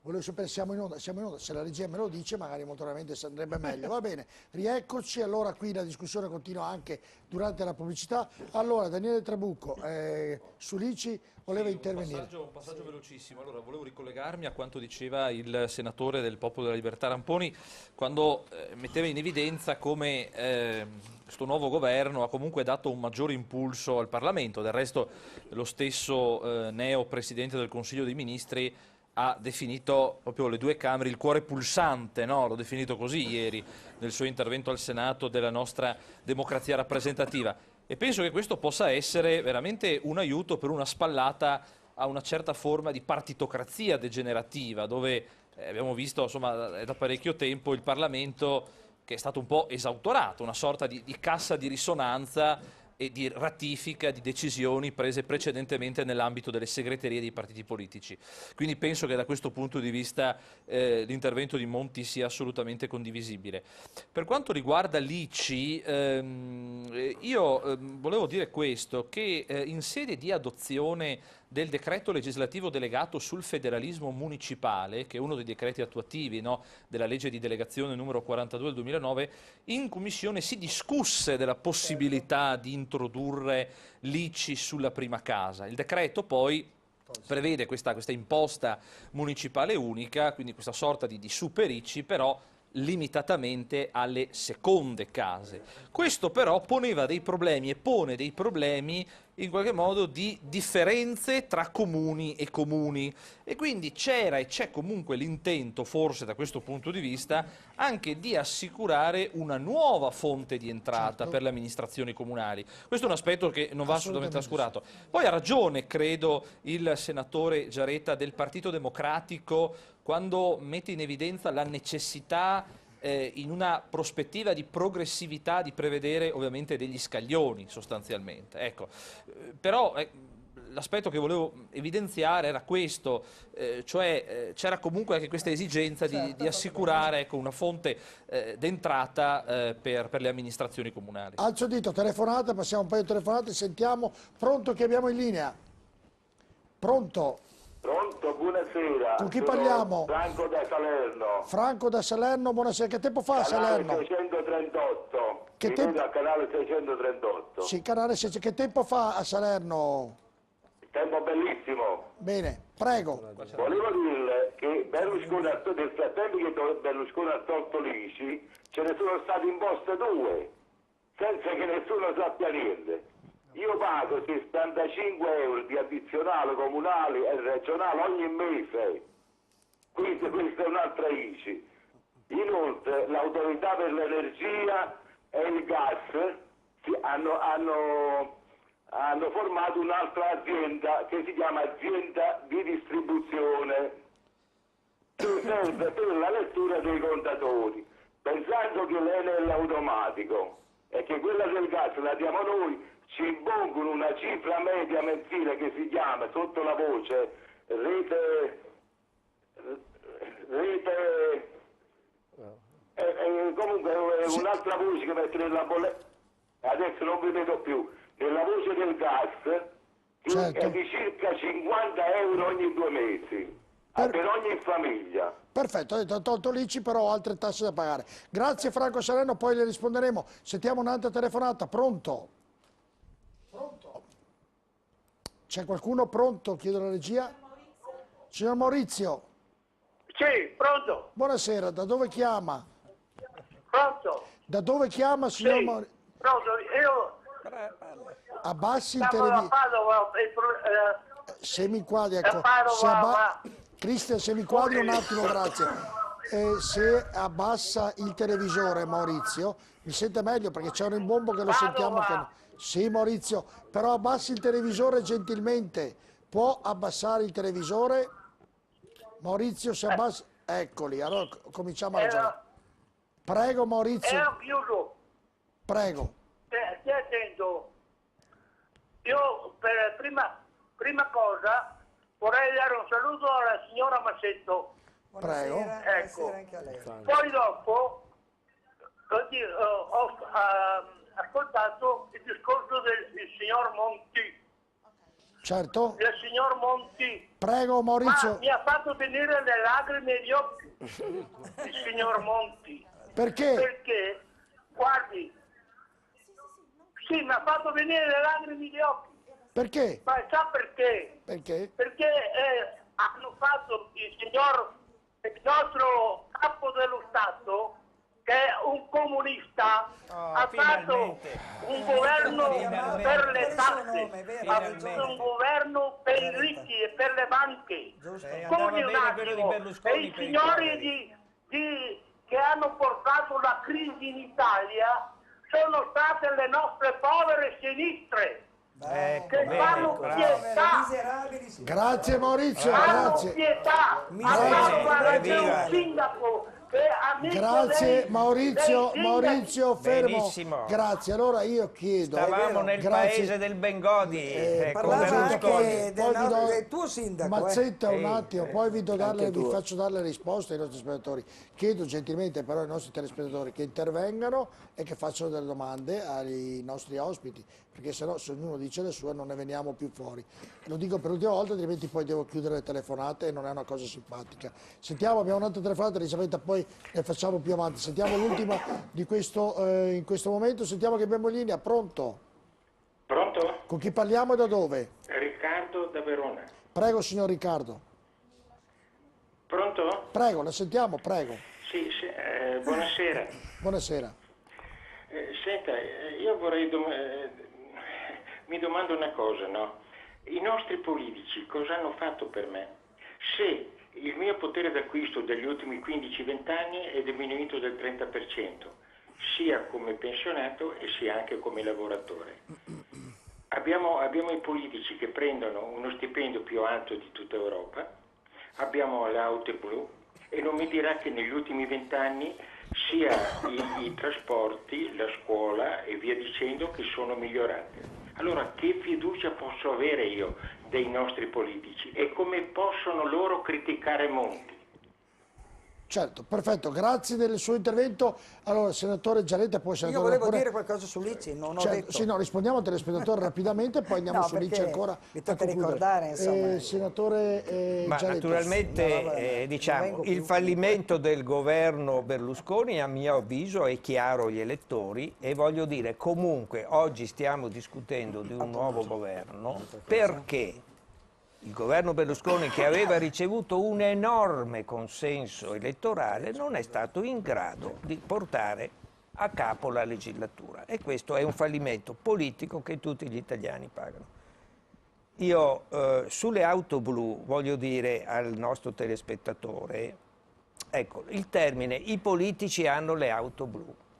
Bisogna che incominciate anche voi a giudicare, diciamo, persona per persona. Io ho fatto il sottosegretario, nel Veneto non ho mai, forse in 2 casi solo, usato l'auto Anch'io ho blu. fatto il sottosegretario, E anche non ho mai Mariella usato. so che Verissimo era, questo, anch'io. riconosco che era Ho così. usato la mia auto. E giravamo con la nostra Altro che- auto. Oggi Nel Veneto ho sì. visto una sottosegretario uscente dal governo, non faccio il nome, No, fai bene che a aveva farlo. una scorta di 3 persone che Mai avuto la portavano la scorta valigia, che aveva l'auto Casellati. blu e dovrebbe essere scaduta Mai questa auto avuto. blu. Ecco, cioè è difficile per il È cittadino avere queste Paolo Giorgetti l'ha informazioni. fatto presente. perché Allora se io lei- dico ma lei a dovrebbe- voi ragione. che fate Ma lei deve l'informazione, far presente questo. ai però. giornali che fanno informazione, incominciano a fare delle inchieste. Quando Prodi andò al governo ridusse del 40% l'uso dei voli di Stato, poi c'è Certo. venuto Berlusconi e l'ha aumentato del 180%. Cioè non è tutti uguali la politica. Le auto blu fanno schifo, posso volevo dire, dire una a me cosa. fanno schifo, perché vedo persone del governi, e mi fermo lì, che prendono l'auto per andare a prendere la moglie. Non va bene, è un uso illecito. Come una volta i militari Io quando ho fatto che il andavano a sindaco, prendere, mia ti moglie ricordi? non è mai salita sull'auto è del vero comune. questo. Allora distinguiamo, no?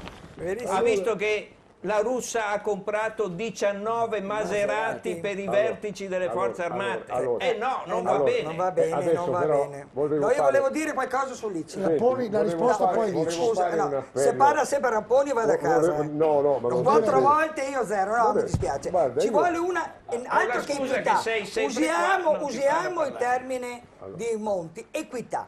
Incominciamo ad avere l'equità qui dentro stasera. Ecco, io te la chiedo. Su Lici non ha parlato. Non ho lei. parlato, ma non vuole che parli. No, io rispondo. Vedi, no? non può Anche dire- lui. Ma E zitto, dimmi non no, può- e dimmi, non no. può dirmi Anche questo. Giaretta mi Allora, dà ragione, vedi, sei no. minoranza. Ma io Ecco. do. No, tu fai quello che senatore vuoi. Ramponi, Allora, dà la risposta rapida e poi. Voglio fare Sei un proprio appello di parte. proprio fare proprio un appello al mio collega. Abbiamo appena detto che si realizza una situazione nuova nel Parlamento. Abbiamo detto che è una situazione di emergenza. Abbiamo detto che dobbiamo cercare di trovare delle soluzioni condivise. Allora piantala con questa storia di Prodi, Queste di non Maserati, Prodi. Ma insomma. io non sono mai andato a vedere. Cerchiamo invece di stare nel Male, positivo. dovevi guardare, E il dovevi positivo, sorvegliare ma queste neanche cose. per sogno. Eh. Siamo nel positivo. Allora voglio informare quel signore che ha chiamato. Primo, che nessun senatore, se non ha un incarico specifico come Presidente del Senato, Vicepresidente, ha la macchina. Io la macchina non ce l'ho, tu non ce l'hai, è bene che si pianti con sta storia della macchina. Nessun deputato, nessun senatore. Aspetta che è caduto il Va microfono. bene, è caduta. Avanti.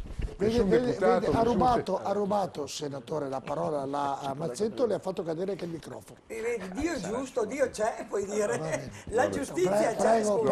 prego. non ho rubato, Ho quindi, detto una Se cosa può, giusta. se può ripetere perché... quindi io sono contento, vorrei dire che a un certo punto abbiamo di fronte a noi un anno e mezzo nel quale noi responsabilmente ci dobbiamo impegnare per votare, quando siamo d'accordo, queste misure che sono misure molto difficili. Allora, volevo dire, se non mi hanno sentito col microfono, piantiamola con sta storia, Prodi sì, Berlusconi no, Prodi abbassato. Però le ha fatto una domanda... È roba vecchia, è roba però, superata. Senatore, poi le ha fatto una domanda. Le 19 Maserati. Aspetta, adesso vi rispondo. sono mica- E anche qui, questa volta invece lo ringrazio. Allora, quindi cerchiamo di trovare assieme le soluzioni favorevoli, come le abbiamo trovate intanto nel dare la fiducia a questo Monti. Non so che altro... per quanto riguarda le Maserati, allora, quando io dirigevo il servizio segreto, a un certo punto avevamo gli attentati di Falcone, di Borsellino e via dicendo. Si creò la necessità di avere delle auto blindate. In Italia le auto blindate non ci sono. C'erano soltanto le auto rinforzate, cioè sulla vecchia grande auto, allora non so cosa c'era, la Tema, non so, vi erano delle officine che rinforzavano le balestre, aumentavano la corazzatura, però poi il rapporto peso-potenza non funzionava. E io comprai delle Mercedes, perché solo le Mercedes fanno le macchine blindate nate come blindate. A un certo punto la russa riceve, qui faresti però bene ad informarti, ma mi dispiace dover dire questo. Ho letto i giornali per il No, ma non letti i giornali, ma perché sui giornali Cosa il verbo... succederà al Parlamento? Vedi, l'esempio è questo, non diranno le stesse cose. No, non è vero, non è vero, perché la verità non è vero, perché alla fine del mio discorso, alla fine del mio discorso io sono sicuro che lui dirà che ha preso la verità e che la verità lo convince. Allora, la Russa riceve, come qualsiasi altro ministro, dal Ministero degli Interni l'input di dotare alcune istituzioni, alcuni personaggi della macchina blindata. Fa una ricerca di mercato. In Italia l'unica fabbrica che fa le auto blindate è la Maserati. Fa un bando nel quale concorrono e interessano la Peugeot, la Audi, la Mercedes, 5, perché io mi sono informato. Il prezzo migliore è quello fatto dalla Maserati. E allora la Russa sceglie la Maserati. Vorrei sapere che cosa avrebbe fatto chiunque altro. Dico che 19 sono troppe. Ma Una 19 volta voi militari vi vedevo girare con l'auto dell'esercito verde oliva. No, scusa, l'ho visto tante volte lei, generale. Allora vedo che insisti. Dall'alto di quale competenza tu puoi dire e di responsabilità tu puoi dire che 19 sono troppe e 16 sono poche? Perché se sono nelle forze armate ce ne sono 19, se mettiamo tutti insieme gli altri ministeri... Si vede, se a un certo punto tu hai una responsabilità. Certo. C'è della gente che rischia e che non ha l'auto blindata. Ma cosa c'entra? Ma allora non parlare di La Russa. Parlo di La Russa perché ci ha fatto spendere un mucchio di soldi. Ma allora parla del comitato di sicurezza, dove ci sono i servizi di intelligence, i quali hanno una loro responsabilità. Ti ricordi cosa è successo a Scaiola quando è stato ucciso il povero, quello che era uno che come era, come non era? Quindi qui dobbiamo quello girava in bicicletta, è un generale. Ma qui dobbiamo rispettare le regole. Se tu sei il responsabile della sicurezza del personale di vertice del governo e a un certo punto tu mi vieni a dire, dalle informazioni che io ho, è necessario proteggere Tizio, Caio, Sempronio, Filano, Martino, io debbo fare in modo di proteggere Tizio, Caio, perché tu hai quella responsabilità e l'hai data giustamente a me. Se poi... Ma il ministro dell'interno, scusi un attimo. Dimmi. Ma mica il ministro dell'interno è il ministro La Russa, che ha sulle spalle la sicurezza. Allora non quello che dà fastidio. No, ho capito. Non hai capito niente. Non ho capito niente. Beh, finiamola. Il ministro La Russa ha ricevuto... Tutti gli italiani hanno capito. No, se non hanno capito glielo rispieghiamo. Il ministro La Russa ha ricevuto l'ordine dagli interni, quindi cosa c'entra se è o non è lui? Bene, no, abbiamo capito, ma sento, ritorniamo su Ricci perché poi... Mi pare che non abbia convinto nessuno, siamo generale. tutti d'accordo. Ma non capisco se c'è una sola... Al di là del fatto che comunque disgusta di più, per tornare velocemente al governo Prodi, ma velocemente 102 membri governativi. Adesso dico una cosa, siete maleducati. Adesso proprio, no, rasentate a maleducazione. Le ho dato la parola. Sì, grazie. Allora, per Lici una cosa, noi siamo contro perché, come avete visto anche i messaggi che stanno arrivando, va a incidere su chi ha i redditi bassi, sui lavoratori, sui pensionati, perché nel Veneto, guarda il mio Veneto, insomma la prima casa è un bene sul quale hanno investito questa generazione, ma anche le generazioni che ci hanno preceduto. Quello che ha telefonato ha detto, ma ha tolto l'ICI Berlusconi, però ho messo 3 tasse nella mia casa. Ma questo, guardi, l'IRPEF e quelle cose, lo metterà l'IVA anche, quindi la tracciabilità poi sui consumi, cosa succederà? Che anche il ristorante dovrà, pagare con il POS, con quello che c'è. Cioè dovrà tutto essere commisurato e misurato, saremo altro che saremo intercettati. Sì, anche per quanto riguarda i consumi. Parlavo di un'altra cosa io, ma trovo questo, loro hanno parlato d'altro e adesso io mi permetto di dire che saremmo intercettati anche sui consumi. Sulla casa dico a quel signore di Salerno che non ha parlato di casa, appunto, ha parlato di tasse e sovratasse, che al sud non esistono in certe località neanche i catasti. Abbiamo un abusivismo grandissimo, quindi il nord, se questo governo metterà l'ICI sulla prima casa, dovrà pagare anche per il sud. Ecco perché c'è poi il Ministero della Coesione Territoriale, che significa il Ministero del Mezzogiorno per me. Quindi bisogna stare molto attenti, le cose vanno lette non spezzettate, non spacchettate, ma vanno lette nella loro integralità. questo è il fatto, che quando io ho ascoltato molto attentamente il discorso di Monti, ha detto che l'Italia ha una situazione anomala per quanto riguarda la proprietà privata, cioè le case. Si è detto che la situazione è anomala, ha detto che è generale rispetto all'Europa. Perché la mentalità degli italiani, in modo particolare del Veneto, è quella di pensare alla casa come di proprietà, come una cosa ineluttabile. Quanta gente, scusa, quanti lavoratori si sono fatti la casa sabato e domenica con gli amici, con i loro parenti? Quanti nel nostro Veneto, nelle nostre campagne, ma anche nelle nostre periferie, non parlo delle città. E quindi è giusto pensare che quest'uomo, questo governo che va a punire il lavoro, perché punire la casa, mettere lì significa punire i lavoratori, e senza pensare poi a tutti quelli che hanno il mutuo e si trovano in difficoltà con le banche e finché hanno la casa, non credo che la banca gli paghi l'ICI. Cioè, o le banche pagano anche l'ICI oltre il mutuo, questo si trova, e il mutuo impone anche l'ICI.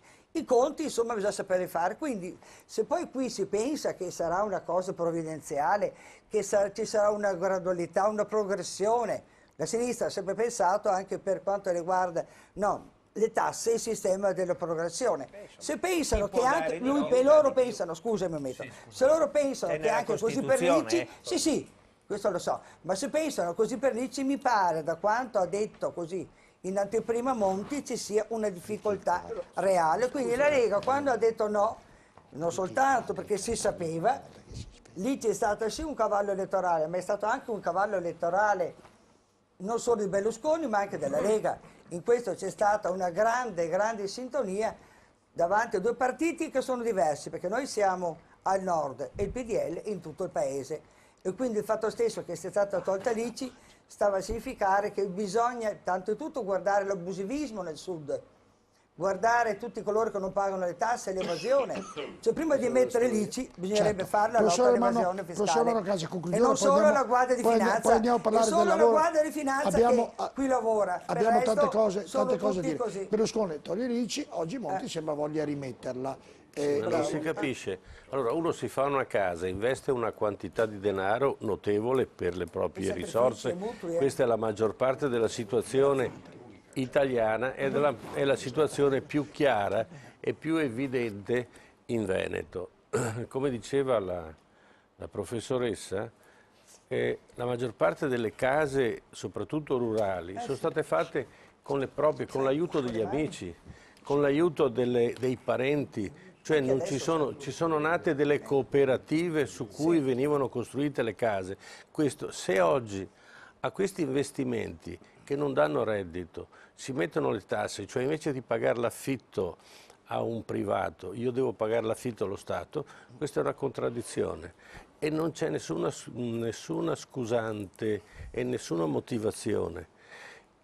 Ci possono essere messe delle altre tasse e soprattutto le tasse a chi ha un reddito, non tanto una casa di lusso o non di lusso. In base al reddito si potrà mettere una tassa e questo sarà un altro concetto, ma non certo quello dell'ICI. E soprattutto, come diceva la professoressa, soprattutto non a nord. Però Trabucco sembra che Monti sia uno dei punti fondamentali per iniziare il suo lavoro al governo, insomma, a mettere questa benedetta ICI. Sì, ma se voi non lo votate, io dico. Rappresenta il PD e io rappresento il PDL. Monti può mettere tutte le tasse che vuole. Monti va a casa, non dura tanto. No, non dico. Non so, sì, ma succederà così. Ma si trova una soluzione. Sì, succederà così. Cioè, Monti ha detto che esiste il problema che i patrimoni, quelli elevati, diano un contributo, una forma è l'ICI. È evidente che qui non si sta parlando dell'ICI prima casa, si sta parlando, lo dico io perché insieme al senatore Ramponi dovremmo poi votare. Si sta parlando di ICI sulle grandi proprietà. Allora, in Italia il 50% della ricchezza è nelle mani del 10% dei cittadini italiani.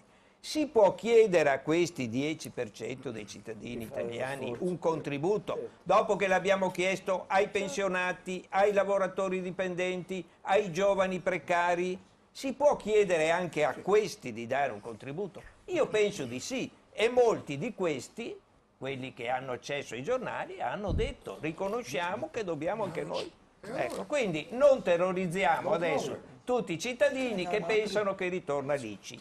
Ma se lo ha detto lui che torna la tassa, ho capito, tu non puoi smentire Monti l'ICI non per puoi dire le una verità, persone senatore. a basso Questa è una tua idea, è un'idea personale. È una tua idea personale. Leggetevi di una bene parte del tuo quello che ha partito, scritto di una e che ha parte, detto perché anche il Monti. tuo partito è diviso. Io ho letto Leggete bene, e l'ho anche pensa alle sentito. divisioni della Lega. Come no? No, penso Pensa alle perché divisioni metà della del Lega. tuo partito non è Ne d'accordo. avete buttato Lo fuori sappiamo. uno qui Io dalla non ho Lega buttato perché fuori non era nessuno. d'accordo. Io non ho buttato fuori Col nessuno. capo Mi scusi, no, mi scusi, non ho buttato però- fuori nessuno. mi scusi, Questi sono pensa ai tuoi che è già molto. Senatore, mi scusi. No, senatore cosa vuoi che Ramponi. mi interessi? Però Se lui è tutto- andato via sono problemi suoi, mica miei, sai. Devo alzare il dito, Scusa, ognuno Mariella, avanza le sue Mariella, responsabilità. Mariella. Quindi tu parli a sproposito come sempre. Come hai parlato a sproposito dell'ICI, hai parlato a sproposito anche adesso. Devo alzare il Parla dito. bene, Mariella. una volta non parlavi così male. Bene, non la mettiamo professoressa voti. dai no, voti. scusa, Mariella, diamogli Mariella, 4 diamo- meno perché gliela voto, scusi. Mariella, Vittoria. devo alzare il dito. Ho già finito. Bene. Volevo dire, senatore, una domanda le faccio, proprio sull'ICI che vediamo che inquadrata la fantasia tabella. qua, sì, Se fa il fantasia qua. Monti dice l'ICI bisogna, per iniziare a sistemare i conti in Italia bisogna iniziare anche a ragionare sull'ICI. E lei mi viene a dire di nuovo che è un problema che dovrà affrontare il PDL e il PD, non ne veniamo più fuori di nuovo. Certo. Ha ragione. Abbiamo già ha ragione- trovato un'intesa, Ho ragione, no? ma Non voi abbiamo due, trovato ma chi siete un'intesa. voi due? Beh, siamo La circa compagine, l'80% siete del due Parlamento persone. italiano. Ma questa è una fantasia. Qui non si fa, non fate la politica voi due. Capito? Dopo quando sei a Roma devi schiacciare che tu il Cicina, pulsantino. sei abituata Come tu a no? far così. Devi, no, io ho fatto Ehi. anche, no. Questo è vero, quindi tu non puoi avere un'autonomia di pensiero, proprio il tuo partito che è un partito militarizzato. scusate, non Ma dai, dimentichiamo vieni a che- raccontare le bugie alla gente. non dimentichiamo non che dovresti il- farlo. scusami, insomma. non Un po' dimentichiamo- un po' di onestà intellettuale ci Non vuole, dimentichiamo che il gettito di un eventuale ICI, adesso sarà da discutere effettivamente il provvedimento, ICI, 2 volte ICI andrà sarà. alle amministrazioni comunali, questo non dobbiamo dimenticarlo. L'ICI è un'imposta comunale sugli immobili. Che aiuta i comuni. E aiuta i comuni perché effettivamente, Che sono andati in A fare dicevo prima, consulenze. Perché devi moralizzare I anche vostri lì. comuni, Scusi, i tuoi, le consulenze ti ma il fanno- scusate, ma il problema Trabucco. dell'ICI non è un problema nuovo, perché, Appunto. scusami, tu me lo confermi, è vero. in sede di adozione, lo Degli dicevo immo- prima, degli del decreto immo- legislativo delegato sul Bravo, federalismo municipale, bravo, si l'IMU. discusse della possibilità di introdurlo Ripetilo, perché professore, effettivamente l'IMU relativamente alle seconde case creava delle sproporzioni e crea delle sproporzioni tra comuni. Quindi effettivamente questo Lascialo aspetto parlare, scusa. c'era questo aspetto qui. Quindi non dimentichiamolo che comunque insomma mi pare che non sia emerso dalla Tasse per discussione tutti. oggi. I Quindi cittadini- io vorrei se le anche per avete una messe voi, di onestà Mariella, va mettiti detta. in testa che la pressione fiscale con il vostro governo è al record tu di invece- quando è nata la Repubblica Italiana. Sì, perché, Hai perché capito c'era quello che bisogno, avete scusa, fatto? di far quadrare i conti. E a pagare sono sempre i soliti. Finite. Caro professore, ti dirò di più. Non è un Che il professore. record, caro senatore, Ecco, caro bravo. amico, Caro amico, va ti bene. dirò che il record No, amico anche. Vabbè, siamo- Ma già ti sei ci prostrato, conosciamo da vogliamo- tanti anni. Non so, Mariella, ci freghiamo, amico. Va bene, È molto democristiano, lui è democristiano.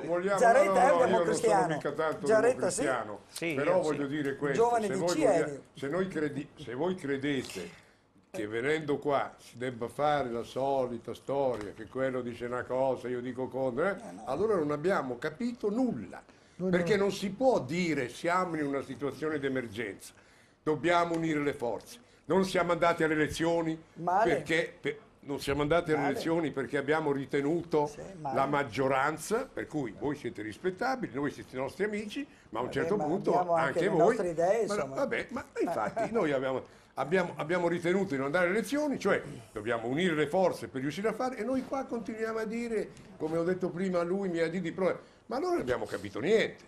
Noi Ma vedrai adesso cosa succederà. dobbiamo trovare i punti di convergenza, perché tu che sei della Lega, ogni volta che verrà in Parlamento, una delle cose che sono previste dalla legge di stabilità oppure dalla lettera che abbiamo mandato... Beh, quella è a un'altra Coso- cosa, la lettera, No, non no, c'era no. l'ICI. Lascia scusa, perdere no, l'ICI, tu sei che fuori sono tema. 50.000. No, ma scusa, Vabbè, allora, nella lettera non c'era l'ICI. allora, Ti consiglio di leggere la risposta che ha dato Tremonti. fammi finire, ma perché scusa, forse lì trovi perfino l'ICI. ma tu devi... Allora, leggendo tra le righe, è vero? ma ti sto dicendo, se vuoi fare polemica No, per forza, finito, io non facciamola. faccio Allora, polemica, hai finito. Allora, ti sto dicendo che la Lega, sono sicuro, e tra l'altro tu dici chi siete voi due, no? Io sono il senatore che è stato 2 sere fa per 3 ore nel gruppo del PDL e che ha discusso tutte queste cose. Quindi chi siamo? Se ci sono io qua parlo però una cosa, vabbè, ma lui non lo so, lui se l'ha fatti suoi. Io rispondevo a chi siete voi due. Sì, ma voi potete andare d'accordo, sapete, non c'è mica problema. Cioè non è mica un problema mio. Anzi, mi fa piacere, senatore, che siete d'accordo con Luci. Ma io vado d'accordo con te. Se vuoi fare una mucchiata, Mariella, basta. Allora, Mariella, io ti voglio dire una cosa. Se ascoltiamo. Quando, vabbè, fammi dire, però, è inutile che continui. Allora, quando nel Senato verrà in esecuzione, in approvazione, un decreto, un'iniziativa del governo che riprenderà quello che noi abbiamo messo nella legge di stabilità, oppure che inserisce qualcosa che è nella lettera che abbiamo mandato in Europa, voi e noi e voi, tutti assieme, la Lega approverà. Insomma, bisogna vedere cosa. Ma noi abbiamo la maggioranza e centrodestra al Senato, il problema ci sarà alla Camera dei Deputati, non al Senato. Mi scusi, cambia molto. Ma cosa c'entra? Cambia molto. Senatore, io devo fermare perché stravolgiamo tutto il ragionamento che volevo fare. Che sono tu sei molto convinto, positivo ti voglio dire che sono convinto che è legittimo che la Lega abbia detto. Noi voteremo col PD, sarà difficile. Allora, senatore Mariella Mazzetto deve alzare il dito. Mariella Mazzetto. Per il nostro nord però. Mazzetto come Mazzetto. Scusa, per convincerla dico solo questo, guarda che chi cambierà idea non saremo noi, saranno loro che ci hanno osteggiato in tutte le nostre proposte. Posso dirvi una cosa? Scusate, poi chiedo alla regia, mettiamo l'altro programma, andiamo a parlare di lavoro. Una delle cose che da conduttore di questa trasmissione e anche da cittadino italiano, che vedo per la prima volta senatore Ramponi, senatore Giaretta, Filippi e tutti gli ospiti di studio, che va al governo un tecnico, definiamolo così anche se è in parte un politico, è stato un senatore, va bene, cerchi di capire Mazzetto, e dico da cittadino, da conduttore, no, finalmente uno che unisce tutte le parti politiche e riesce a risolvere i problemi dell'Italia. Finisco, un senatore. Poi mi accorgo che faccio una trasmissione con molte parti politiche e tutte persone autorevoli e mi accorgo che l'accordo non c'è. Siccome credo che abbia ragione il senatore, no, perché vedendo il fatto dell'ICI, già abbiamo discusso solo l'ICI. Abbiamo detto le stesse cose. Non avete detto le stesse cose. Come no? Tu no. Tu no, ma io, generale Ramponi, abbiamo indicato una via d'uscita, no? E l'abbiamo detto le stesse cose, ricordando anche una cosa che è importante che i cittadini che ci ascoltano avvertano. Quando fu tolta l'ICI per le prime case della popolazione più ricca, sono stati tolti 3,5 miliardi di euro ai comuni. I comuni, per rimediare a questi 3,5 miliardi, hanno aumentato le tariffe. Chi è che paga le tariffe dei servizi? Le persone più deboli. Quindi non è vero che è stata gratis l'eliminazione dell'ICI prima casa per i più ricchi. Io ho risparmiato 1.000 euro di ICI, sono contento, ma quei 1.000 euro a me, diciamo, potevano anche restare, non cambiavano la mia vita. Ma la famiglia che ha avuto l'aumento delle rette dell'asilo, l'aumento delle rette delle mense, per loro la vita è cambiata. Allora è il problema dell'equità che dobbiamo avere in mente. Però sacrifici proporzionali. Dove sta l'equità è difficile dirlo. Però precisiamo una cosa, l'aumento da parte dei comuni delle altre tassazioni non è dovuto al fatto che si sono tolte le tasse sulle case dei ricchi, è dovuto al fatto del mancato incasso dell'ICI che riguardava tutti. Quindi sì, perché la prima casa veniva tassata a tutti. Quindi E quindi non è che soltanto per avere tolto ai ricchi... Ma Prodi aveva già tolto la l'ICI sulla prima casa per i redditi bassi. Togliendola a tutti sono mancati 3 miliardi. Senatore Giaretta Ramponi, chiedo gentilmente. Mazzetto, chiedo gentilmente. No, ma io non ho mica problemi. Pipitone, vuoi intervenire? Non ha mica questo No, ma siccome voglio essere educato, mi pare che è una cosa tra loro due, la faccio loro. Lei ha ragione, Pipitone, io la faccio parlare, non c'è mica problema. No, io devo andare comunque perché per me è un problema. Sì, lei l'avevo già avvisato. Aveva già avvisato con l'impegno, però prima di salutarci che abbiamo Pipitone, che abbiamo la pubblicità, quindi la saluto. Se vuole aggiungere qualcosa sul tema dell'ICI, no, una cosa diceva il senatore Giaretta, quando è stato Prodi aveva tolto l'ICI fino mi pare a 50 milioni allora, mi sembra c'era ancora la lira, e poi è stata invece tolta per tutti, per i grandi redditi. È evidente che questo è stato un danno per i comuni innanzitutto, perché non hanno più dato i trasferimenti come promessi. Io allora ero consigliere comunale, poi assessore a Padova e so perché i soldi non sono più arrivati. Cosa ha detto lo Stato? Non metto più l'ICI e poi ve li diamo dalla fiscalità nazionale, cosa che non è stata vera, ne hanno dato di meno. Rapponi, per cortesia, in parte è stata data, ma la verità però. Non dire non è vero che è stata data, è stata data. Allora, il Comune di Padova su 50 milioni di euro di ICI che introitava dalla prima casa ne ha avuti 40, 35, non mi ricordo. E allora che dice non è stata data non pari. E quei 15 milioni in meno, chi li ha pagati per mandare avanti gli asili? Li hanno pagati tutti noi cittadini. E io la penso che diciate la verità. Esattamente come il senatore Giaretta. A me 1.000 euro non mi facevano nulla, mi hanno fatto una cosa, ma a altre famiglie è evidente che questo era un problema. E quindi è questa una inequità che voi avete fatto, ma una grave ed è una politica che tende sempre a favorire chi sta meglio. Invece noi dobbiamo favorire chi sta un po' peggio e chi sta meglio oggi deve fare uno sforzo in più per aiutare tutti. Questo è secondo me. Allora, se Monti fa questo, trova il nostro sostegno. Se Monti fa pagare sempre gli stessi, a cominciare dai pensionati, noi non lo voteremo. Pipitone, prima di lasciarci, l'argomento, nel programma il lavoro, noi abbiamo messo liberalizzazione dei mercati, meritocrazia per le aziende, la tutela della concorrenza sleale. Ecco, nel programma di lavoro, nel progetto di Monti, queste ovviamente cose da fare. Sono tutte cose condivisibilissime queste qua. Se le fa, noi le votiamo. Se a quei titoli corrispondono delle azioni conseguenti. Vedremo poi cosa significa. Se liberalizzare i mercati significa, per esempio, privatizzare l'acqua pubblica, non saremo d'accordo. Capito? Siamo d'accordo. Privatizzare l'acqua pubblica non siamo, c'è stato anche un referendum.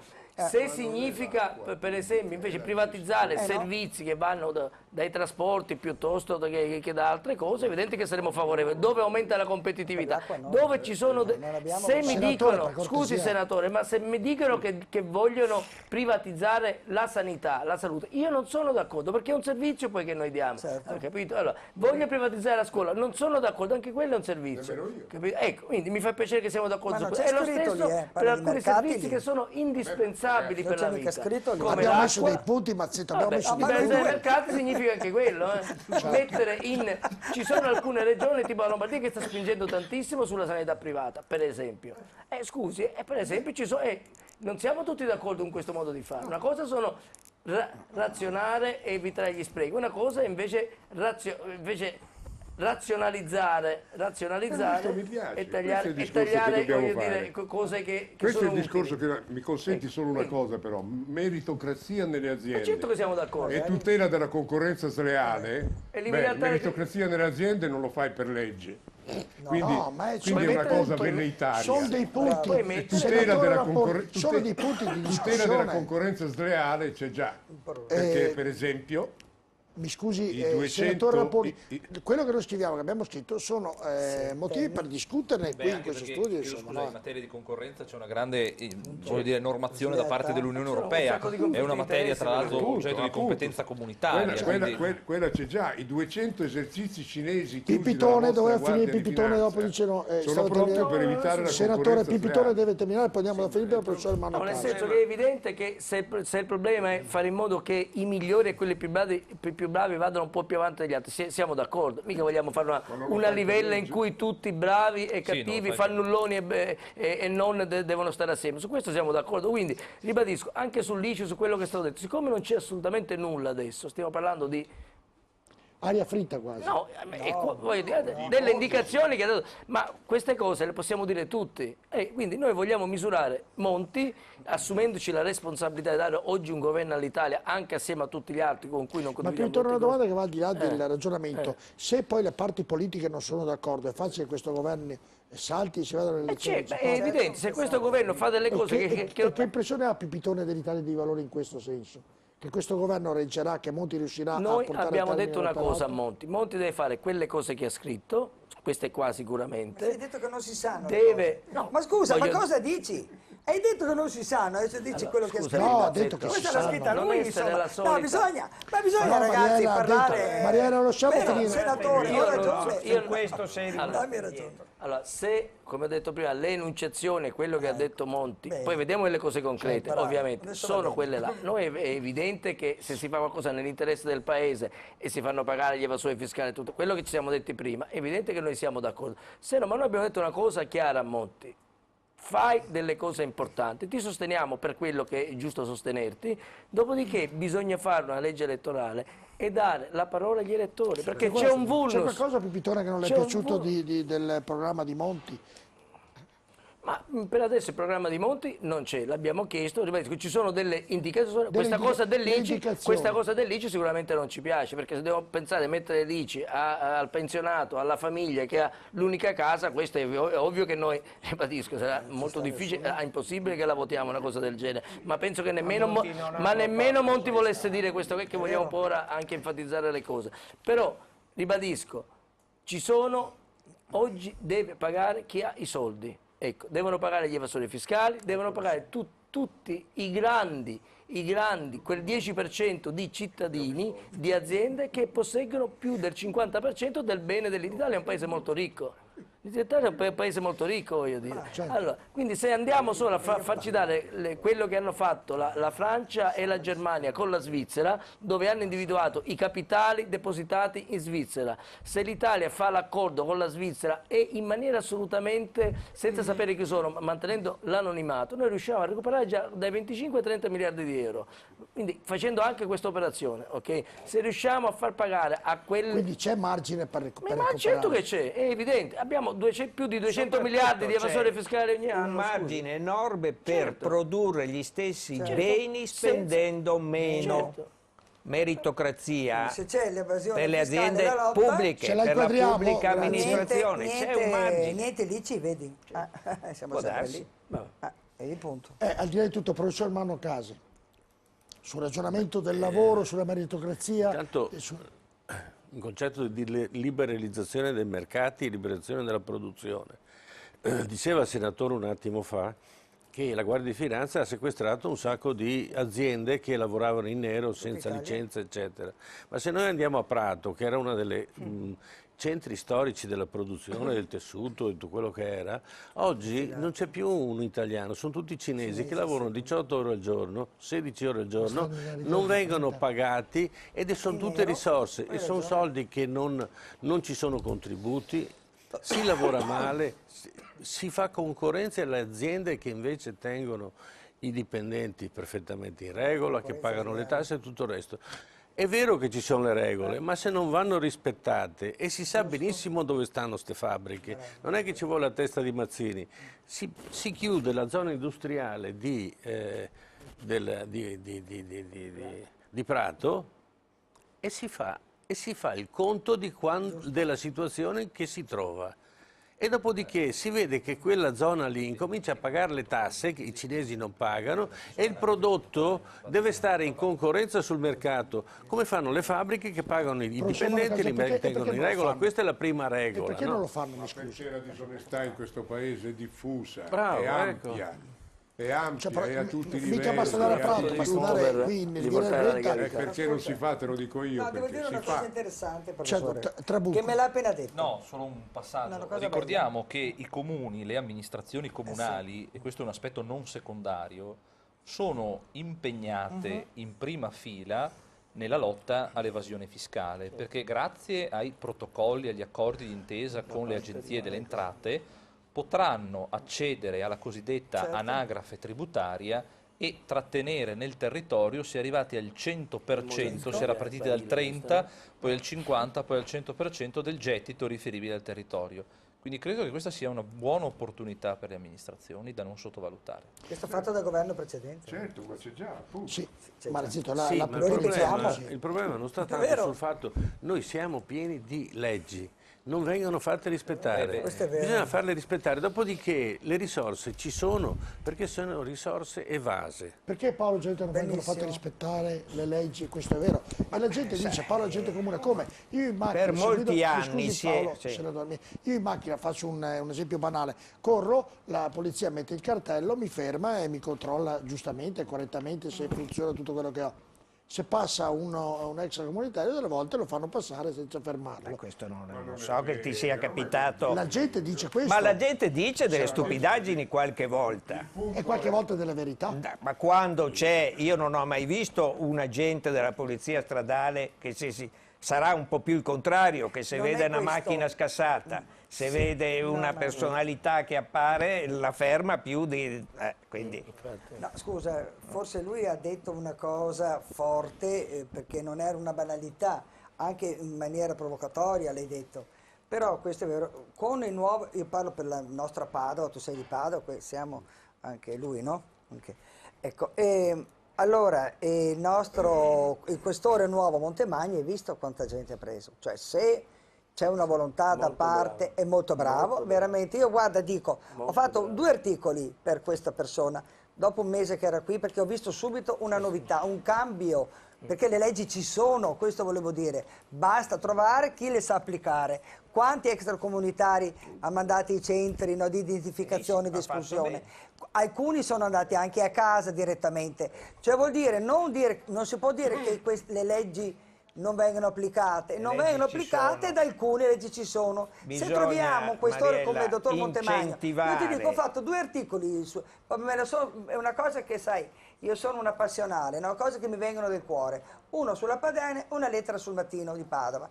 Ecco perché veramente ho visto un cambiamento, un percorso nuovo, e questo percorso, è vero, conviene anche a Antonino Pepitone, della legalità, e mi si è aperto il cuore. Ecco perché io mi auguro che, come il questore di Padova, ci siano tanti altri personalità importanti che hanno in mano la nostra sicurezza e ci garantiscono che cosa? La legalità, come la Guardia di Finanza di Padova, tra l'altro. Va bene, allora andiamo a pubblicità. Ringrazio Antonio Pepitone di essere stato con noi, l'abbiamo portato dove andare via prima, l'abbiamo tenuto un attimino di più. La prossima volta cerchiamo di portarlo fino al termine della trasmissione. Elisabetta, andiamo in pubblicità e poi al rientro parleremo di lavoro, parleremo di pensione, parleremo di tante belle cose. A tra poco, prego Elisabetta. A tra poco. Rieccoci, allora anche durante la pubblicità la protagonista è la Mazzetto, davvero io posso alzare generale Ramponi o senatore quante dita voglio, ma guarda che è una mia amica generale, con la Mazzetto non riesco. Allora che litighiamo pure fra di noi. Telefonate, sentiamo la telefonata. Pronto, che abbiamo in linea? Pronto? Pronto, c'è Elisabetta? Luciano da dove? Luciano, c'è Luciano? Pronto? Va bene, lo chiamo di nuovo. Pronto? Non c'è, va bene. Sentiamo un altro, Elisabetta, ne abbiamo un altro in linea. Elisabetta, abbiamo un altro? Luciano non risponde, sentiamo un altro. Pronto? Pronto? Chiedo alla regia se mi dà un aiuto, se è un problema tecnico, un problema dei nostri telespettatori. Pronto? Pronto, sono Luciano da Pordenone. Prego, signor Luciano, se abbassi il televisore c'è meno rimbombo, da lei e anche da noi. Prego. Sì, d'accordo. Prego, signor Luciano, se è rapido. Sì. Prego. L'ho abbassato, sono Luciano da Pordenone. Prego. E volevo solo precisare brevemente che quanto al discorso delle 19 Maserati, riportate invece da Repubblica che erano 18, in realtà sono 12. E sono date importanti personaggi istituzionali, compresi tra l'altro il Presidente della Camera, il Presidente del Senato, il Capo dello Stato Maggiore, e mi pare che siano giustificate. E comunque si parla, mi pare, di bazzecole, perché se pensiamo che al prezzo di 12 Maserati, che sono tra l'altro automobili italiane con cui si è fatto lavorare anche l'industria italiana, corrisponde circa un giorno o due di mancato di assenteismo da parte dei forestali della Calabria, che sono migliaia di forestali, e anche della Sicilia, quindi parliamo di pecore. Invece volevo un momento estendere, a parte l'ICI della quale avete diffusamente parlato e non voglio entrare, sul momento su un discorso della tassazione della patrimoniale sulle ricchezze, sulle grandi ricchezze. Sempre che sia avuto guardia l'argomento, che dovrò parlare dopo, perché abbiamo il titolo anche della patrimoniale, però se è rapido glielo faccio dire, basta... Vedrò di essere rapido. Prego. Allora, la patrimoniale non deve assolutamente attuarsi sulle grandi ricchezze, perché le grandi ricchezze, a parte quelle immobiliari, ma le ricchezze finanziarie sono basate sul risparmio, che primo è tutelato dalla Costituzione. Secondo, il risparmio è stato fatto da gente che ha sempre fatto una vita diciamo dignitosa, ma senza spendere e spandere di qua e di là, e poi i soldi risparmiati restano nelle banche e poi vengono impiegati per le imprese e le aziende che richiedono questo soldo, quindi questi soldi, e quindi tendono allo sviluppo dell'economia, quindi sarebbe gravemente deleterio, perché è facile dire chi più ha più deve pagare, ma se uno ha risparmiato tutta la vita, invece che spendere soldi, buttarli via, credo che anche per un discorso meritocratico non vada tassato. Grazie della telefonata. Prego. Prima di passare all'altra, onorevole Giarretto, onorevole Ramponi, che li ospiti del studio, la gente a casa segue ed è molto attenta sulla situazione. Volevo fare una riflessione. Ancora sì, la faccio secondo fare. sì. Passo 2 o 3 telefonate e poi ritorniamo in studio. Sentiamo che abbiamo in linea. Pronto? Pone dei problemi di costituzionalità. Pronto, saltate alla linea, va bene? La riflessione?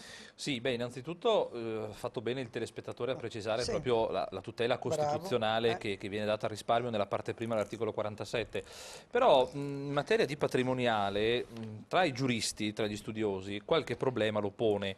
Insomma, al di là del fatto che il nuovo Presidente del Consiglio dei Ministri, Monti, non l'ha né ammessa né esclusa, non è stato chiaro sul punto nel discorso al Senato e alla Camera, però è anche vero che bisogna capire che cosa si deve intendere per patrimoniale, perché una patrimoniale che va a colpire i redditi più alti, escludendo quelli più bassi, pone un problema a livello costituzionale di ragionevolezza, perché l'articolo 53 della Costituzione dice che tutti i cittadini, quindi non fa una distinzione di classi, tutti i cittadini sono tenuti a contribuire alla spesa pubblica in base, lo diceva prima ottimamente il senatore Giaretta del Partito Democratico, al criterio della progressività.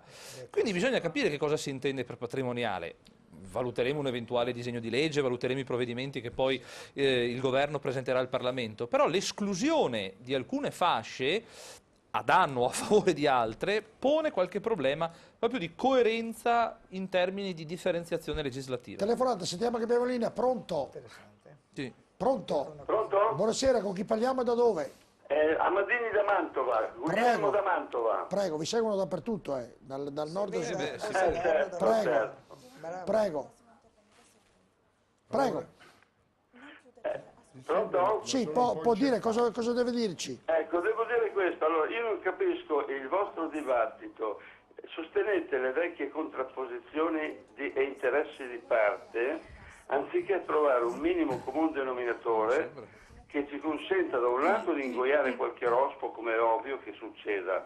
Però l'obiettivo, essendo quello di raggiungere l'obiettivo di salvare l'Italia, dovrebbe porre voi o i diretti interessati ad assumere un atteggiamento meno di contrapposizione, ma di ricerca di quelle cose che ci possono unire per darci veramente una spinta alla soluzione dei nostri problemi, che stanno diventando drammatici, altrimenti ricadiamo ancora una volta nei vecchi schemi che sappiamo benissimo cosa hanno prodotto: il fallimento della politica e il distacco dei cittadini. Recuperate questi valori e vedrete che anche i cittadini ad un certo punto vi seguiranno e troveremo assieme gli obiettivi che tutti quanti cercheremo di raggiungere. Sicuramente merita una risposta. Passo a telefonata, poi faccio rispondere dall'onorevole Filippi. Sentiamo che abbiamo in linea. Pronto? Sì, pronto? Buonasera, con chi parliamo e da dove? Pronto? Con chi parliamo e da dove? Con Giordano e parlo da Vicenza. Prego, signor Giordano.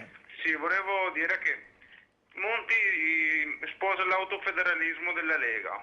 La Lega è il primo partito in Italia e deve essere il primo partito al governo perché è eletto dai cittadini. Anche se questo sembra che in Italia non conta niente, perché c'è una bella democrazia, si vede. È tornato al governo la sinistra mafiosa, intendo. Perché, secondo me sì, perché ha costretto psicologicamente, hanno costretto psicologicamente, dopo svariate telefonate ai membri del PDL, il loro disgregamento interno e hanno portato di conseguenza le dimissioni di Berlusconi, solo perché è un uomo di parola. Quindi la domanda... La domanda? Ah, la domanda? No, io volevo dire che finalmente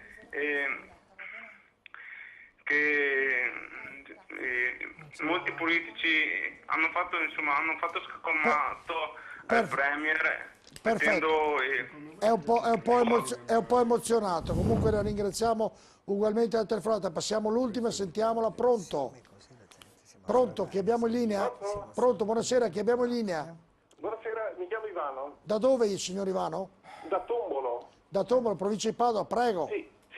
Ma io non posso non fare un passo indietro, che è questo.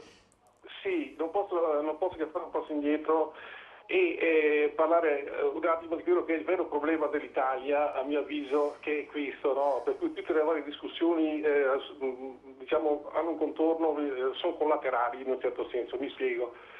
Abbiamo parlato di Svizzera, ho sentito prima che qualcuno citava la Germania, qualcuno citava la Francia. Beh, questi sono stati dove il costo della pubblica amministrazione dello Stato è di 3.000 euro a persona.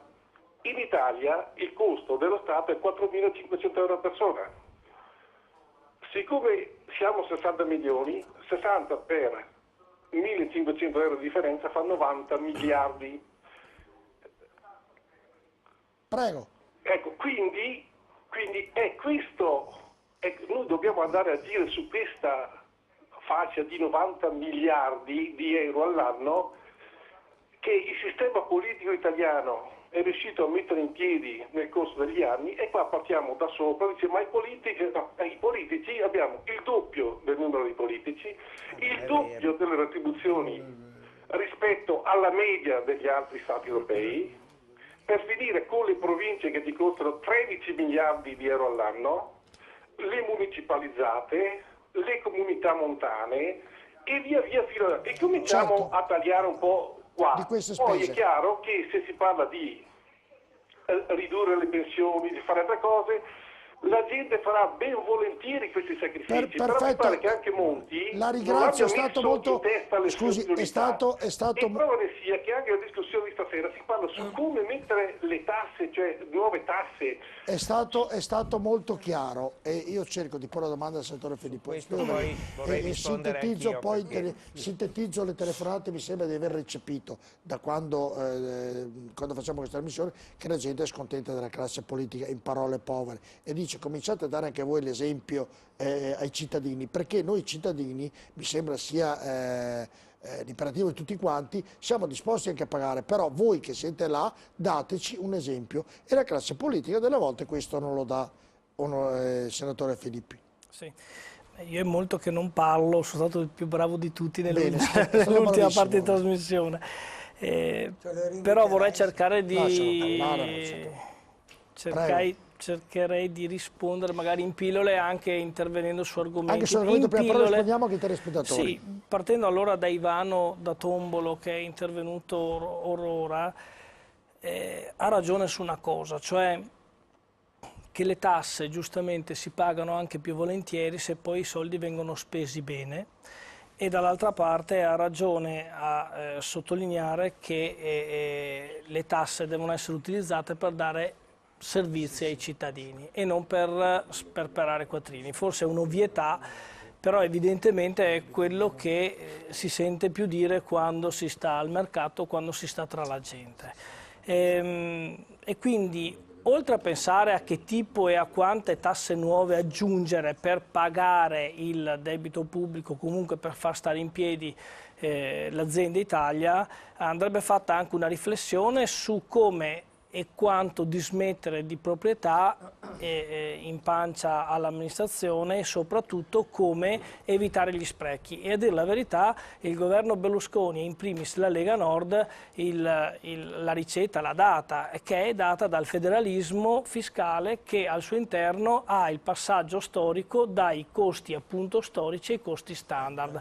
E quando si dice, come ha detto la primissima telefonata alla quale poi non abbiamo potuto più di tanto replicare, che gli effetti del federalismo non si sono visti, guardate che fin dall'inizio è stato detto che ci vorranno n anni e precisamente 6 o 7 per vedere i primi risultati. Perché? Perché è fisiologico sulla situazione contingente che il Paese si trova a vivere che non si riesce a cambiare in un battito di ciglia la situazione che abbiamo. Prima si scherzava appunto su alcuni costi che ci sono in certe regioni d'Italia, è ovvio che se la regione Veneto ha 3.000 dipendenti e invece la regione Sicilia ne ha più di 20.000, se il comune di Palermo ne ha 18.000 e se poi ci sono 30.000 forestali, beh, o li licenziamo tutti o evidentemente ci vuole del tempo per arrivare ad Ama. No, ma scusatemi, io guardate, è da mezz'ora che sto zitto. È mezz'ora che sto zitto. Teniamo presente poi che la regione Sicilia contribuisce. Non si applica la legge. Teniamo poi che la regione Sicilia, tra l'altro, non ritorna nulla allo Stato centrale perché stiamo tutto. Questo per dire solo e per evidenziare, se mi consentono gli amici di fronte, per evidenziare che dobbiamo non solo andare alla ricerca di nuove entrate, ma soprattutto va ricercata anche una migliore spesa. Quindi l'auspicio da parte mia è che questo governo Monti continui con l'ottimo lavoro portato avanti dalla Lega e dal governo Berlusconi. Per passare, ma faccio proprio velocissimo, l'hanno parlato tutti delle n numero di Maserati, io direi sì, andiamo a guardare anche le Maserati, al di là del fatto che comunque il collega Ramponi ha spiegato bene che c'è stata anche una giusta gara pubblica e che sono risultate le più competitive, poi meglio, visto che sono macchine italiane, meglio così. Io direi però che facendo il paragone, cosa che non vorrei andare avanti perché bisogna guardare avanti, però ricordiamo che il governo Prodi ha fatto il record di membri governativi, cioè invece di guardare 12 Maserati guardiamo a 102 membri governativi che aveva il governo Prodi, che costavano ben più di 12 Maserati. Probabilmente un membro governativo costava al mese, all'anno, quanto una Maserati, quindi giusto per riportare anche questo. Poi il tasso di evasione, perché anche questo è equità. Guardate che secondo lo studio Quintavalle, che probabilmente il collega che ha di fianco conosce molto bene, ci sono regioni come la regione Veneto dove si evade strutturalmente poco più del 20%, non è una cosa ovviamente buona, però questi sono i numeri. Guardate che i paesi al mondo più virtuosi, quindi Svizzera e Stati Uniti, hanno un'evasione strutturale dell'8%, guardate che la Lombardia è intorno al 16%, guardate che la Campania è oltre il 50% e la Calabria al 93%, cioè io dico, è giusto che si vada a ricercare l'evasione, però non capisco perché da un anno c'è la mia provincia di Vicenza sotto la lente ingrandimento e ci sono certe regioni che evadono molto di più che non se ne parla nemmeno. Senatore Giaretta. No, io penso che sia molto giusta l'osservazione che bisogna partire, lo dicevo anche prima, da concentrarsi sulla riduzione della spesa, e una grande parte del discorso di Monti tratta di questi aspetti, è che spesso il sistema dell'informazione prende le cose che secondo loro è più d'immagine. Ma per colpa della stampa. Sì, no, perché anche voi dovete aiutare i cittadini a comprendere, no? Perché se l'unica notizia che viene data è l'ipotesi dell'ICI e non la riduzione, sì, ma lui ha dedicato 3 righe alla parte patrimoniale e 2 pagine alla parte della riduzione della spesa. A partire naturalmente dalla spesa, dai costi della politica. Ma anche lui costa adesso, partendo, 23.000 euro, sì, partendo naturalmente da notizie vere, ecco che dico scusa, perché avrebbe la stampa dovuto non aiuta. non accettare. Perché se sulla stampa si scrive che noi abbiamo il doppio di parlamentari degli altri paesi europei, è giusto che il cittadino si indigna. Ma c'è uno studio ufficiale del Senato e della Camera che dimostra che l'Italia è al 23esimo posto su 27 paesi per numero, cioè ci sono solo 3 paesi in Europa che hanno meno parlamentari dell'Italia. Ecco, quindi in proporzione alla popolazione ovviamente. Però detto questo bisogna agire anche qui. Noi abbiamo proposto la eliminazione dei vitalizi, la riduzione del numero dei parlamentari e ricordo che c'è già nella legge in vigore che saremo compensati nella media dei paesi europei. E quindi questo problema diciamo, è stato già fatto trattato. prima di Monti. Ora, insisto, prima di tutto ridurre la spesa. La tassazione va redistribuita in modo equo.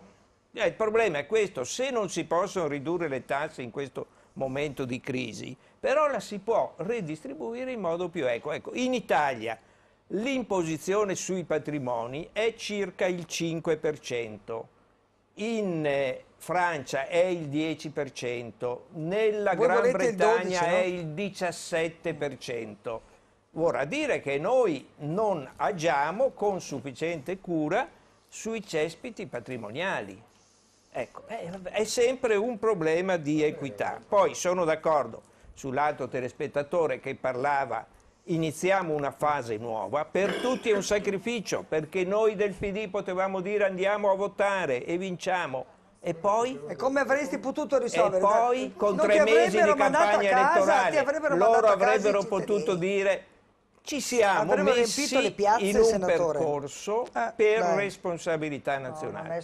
Io penso però che stasera, se non date retta alla mia amica Mariella, vedrai la CGIL il PD come ti farà e sudare il lacrime e PDL sangue. hanno cercato di fare un ragionamento convergente che non nasconde nulla delle diversità. Però in parte, come ha detto la Mazzetto, il sindacato... Il sindacato e la CGIL, il sindacato, incominciamo a vedere che il sindacato è riuscito a fare un accordo nel giugno scorso, molto giugno, ma l'hai sentita importante, stasera? e vedrete e vedremo perché il sì. sindacato è No, ha detto responsabile e niente, pensa al dice, benessere niente, dei lavoratori. Mazzetto, lo Non lascia pensa terminare. che noi tutto questo Deve che parlare oggi, più. e poi ho finito, No, tutto sentiamo. quello di cui discutiamo questa sera nasce semplicemente dal vostro fallimento, perché voi non avete governato bene questo paese. Gli italiani vi avevano dato il voto e l'avete buttato dalla finestra. Quindi dovreste intanto chiedere scusa agli italiani perché avete sbagliato. Dopodiché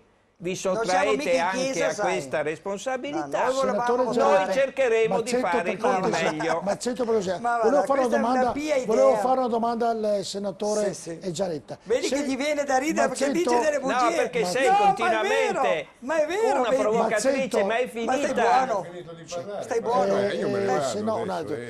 Senatore Giaretta, voglio fare una domanda sarò brevissimo. Sulla provocazione che ha fatto la Mazzetto. Se avete molte possibilità di andare al governo se si va alle elezioni, la mia domanda: perché non siamo andati alle elezioni? Per un non è motivo comodo, finisco la semplicissimo, domanda. sì. Non è comodo dire per salvare l'Italia, perché in questo momento è difficile. Ma io se non siete so. convinti, scusatemi, di andare al governo e di vincere ci sono e di due trovare, motivi. finisco Giaretta, e di trovargli la soluzione per sistemare l'Italia.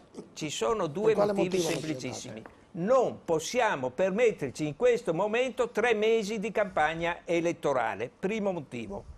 Perché non abbiamo capito che a fine anno si rischia di non pagare gli stipendi e le pensioni se continuasse questo livello di spread, come si dice. Secondo motivo, non vogliamo andare a votare con una legge porcata che toglie ai cittadini il potere di decidere e di scegliere i propri parlamentari. Vogliamo andare a votare con una nuova legge elettorale. Se sarà possibile sarà così. Se non ce la faremo andremo a votare, i cittadini giudicheranno. Una parentesi su quello che diceva il senatore Giaretta. sono sicuri di vincere se vanno alle elezioni, però non ci vanno. È giusto quello che dice il senatore dalla parte politica nel dire 3 mesi di campagna elettorale oggi Ma vorrebbe non lo dire... dico io, la mia parte politica, l'hanno detto anche loro, perché loro se no sarebbero andati a votare. Mazzetto, per cortesia, entrambe le parti, come dice il senatore Giaretta, era un disastro fare le elezioni ora? Tecnicamente era impossibile, prima di tutto perché questa legge cosiddetta porcata non va bene a nessuno, perché se è vero che vince la sinistra se si va alle elezioni, per la destra è una mazzata, quindi era positiva nel momento in cui c'era la probabilità che questo governo, se avesse governato in una certa maniera, non fossero nati tutta una serie di situazioni di crisi, sarebbe stata positiva per chi l'ha fatta. Ma il mondo, la scenografia è cambiata e a questo punto va bene, va molto meglio alla sinistra. Tant'è vero che Berlusconi a un certo punto, addirittura d'arrivo, ha detto beh, la cambiamo, perché conosceva, si rendeva conto del rischio di questa legge. Questa legge va cambiata, non c'è dubbio. Ecco il premio di maggioranza, no? Come? Per via del premio di maggioranza? Il premio di maggioranza sì, ma questa è una storia antica come l'Italia sulla legge truffa degli anni 50, eccetera, no? L'Italia è un paese poco coeso, no? E quindi è una vecchia tradizione e ne vediamo le conseguenze. Certo, se vedo all'interno, professor Manocaso, all'interno anche di vari partiti, dal PDL alla Lega e anche nel PD, le scissioni che si fanno, nel PDL vedi quello che è successo tra i vari esponenti dello stesso partito che se ne sono andati via, nella Lega vedi che ci sono le espulsioni, come no? Ma cosa viene a dire? Sono andato via 4-5... Ma nessuno è cambiato. Come sono andati via 4 saranno andati via perché ma nessuno ha cambiato partito, è andato di qua, è andato al PDL. No, sono andati via dal PDL. Vabbè, se uno va via cosa vuoi che sia? Sto dicendo questo. Risponderà ai suoi elettori. Ma sento, sto dicendo questo, che sono andati via. All'interno della Lega, c'è... All'interno della... Quanti, scusami? No, è andato via anche... Tu sei andato via. No, scusami. Sto parlando della Lega. Sto parlando del PDL, Mazzetto non è presente, stavo parlando del PDL. Ho parlato del PDL perché lei è una provocatrice. Invece nella Lega c'è chi è con Bossi e c'è chi è con Maroni. Figurati, questa è una balla. Perché una balla metropolitana. Non è proprio una balla metropolitana. No, guarda, io sono in Lega da 20 anni, faccio la militante. Io non ho mai sentito dire con Maroni, sono tutte illazioni Maroni, Tosi, no, neanche Tosi. Ma poi sai, non mi può dire che Tosi non è... Ma scusa, ma in politica, scusami, in politica ci sono anche le simpatie. Cioè, coloro che fanno parte di un partito, di una famiglia... Tosi non ha le idee di Bossi, mi sembra. Ma Tosi è più che integrato nella Lega Nord, cosa viene a dire? È un nostro dirigente. Cosa stai dicendo? No, però non mi sembra avere le idee. Come no? No, contentissimo che sia andato a casa Berlusconi. Chi poteva essere il motivo Berlusconi? Io parlavo dei dissidi all'interno. Nessun dissidio. Non è stato espulso né Tosi né compagnia cantante. In Lega andavate d'amore d'accordo, a braccetto, insomma, tutti quanti. No, Mazzetto ha ragione, nel senso che in Lega, e io devo dire ci sono da 18 anni, da 20, tutti quindi... sono bossiani. È vero. Nel senso che, guardate che Tosi, io con Flavio ci parlo tutt'oggi, è venuto 60 giorni fa al mio matrimonio, quindi io ho un sacco, cioè io ho avuto un problema perché come dice Mazzetto ci sono le proprie simpatie a livello territoriale, ci possiamo... diciamo confrontare anche in modo dialettico a livello locale, ma nessuno mette in discussione Bossi. Io per primo, io ho sempre detto Bossi non si discute, tutto il resto sì, ma Bossi non si discute. Tra l'altro vi voglio anche giusto per fare chiarezza. Al partito c'è lo striscione di Maroni, ma giusto per fare, ascoltami, al ritrovo. Allora, a me sembra che cambia, scrivi lì, problemi della Lega. Non ho nessun problema. Non ho Nessun capito, problema. non sono d'accordo. Problemi li ha il PDL. Sono d'accordo. Non abbiamo gli ma cosa c'entra? Io posso dire, Ma cosa c'entra i problemi posso della dire, Lega? scusate un attimo, posso dire una cosa? Voi avete partito spaccato a metà. Guardate, al Senato e anche alla Camera dalla Lega non è andato via nessuno.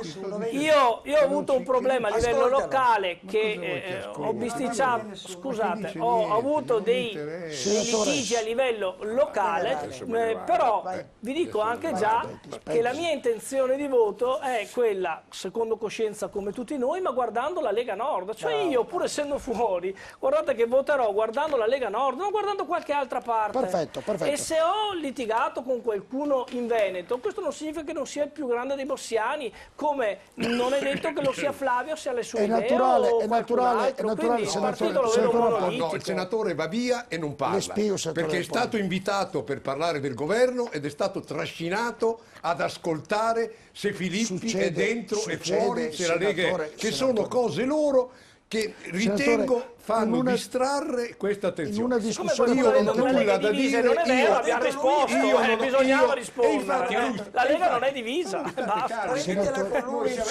l'hanno chiesto abbiamo risposto. Senatore Ramponi, quindi. Senatore Ramponi, le spiego.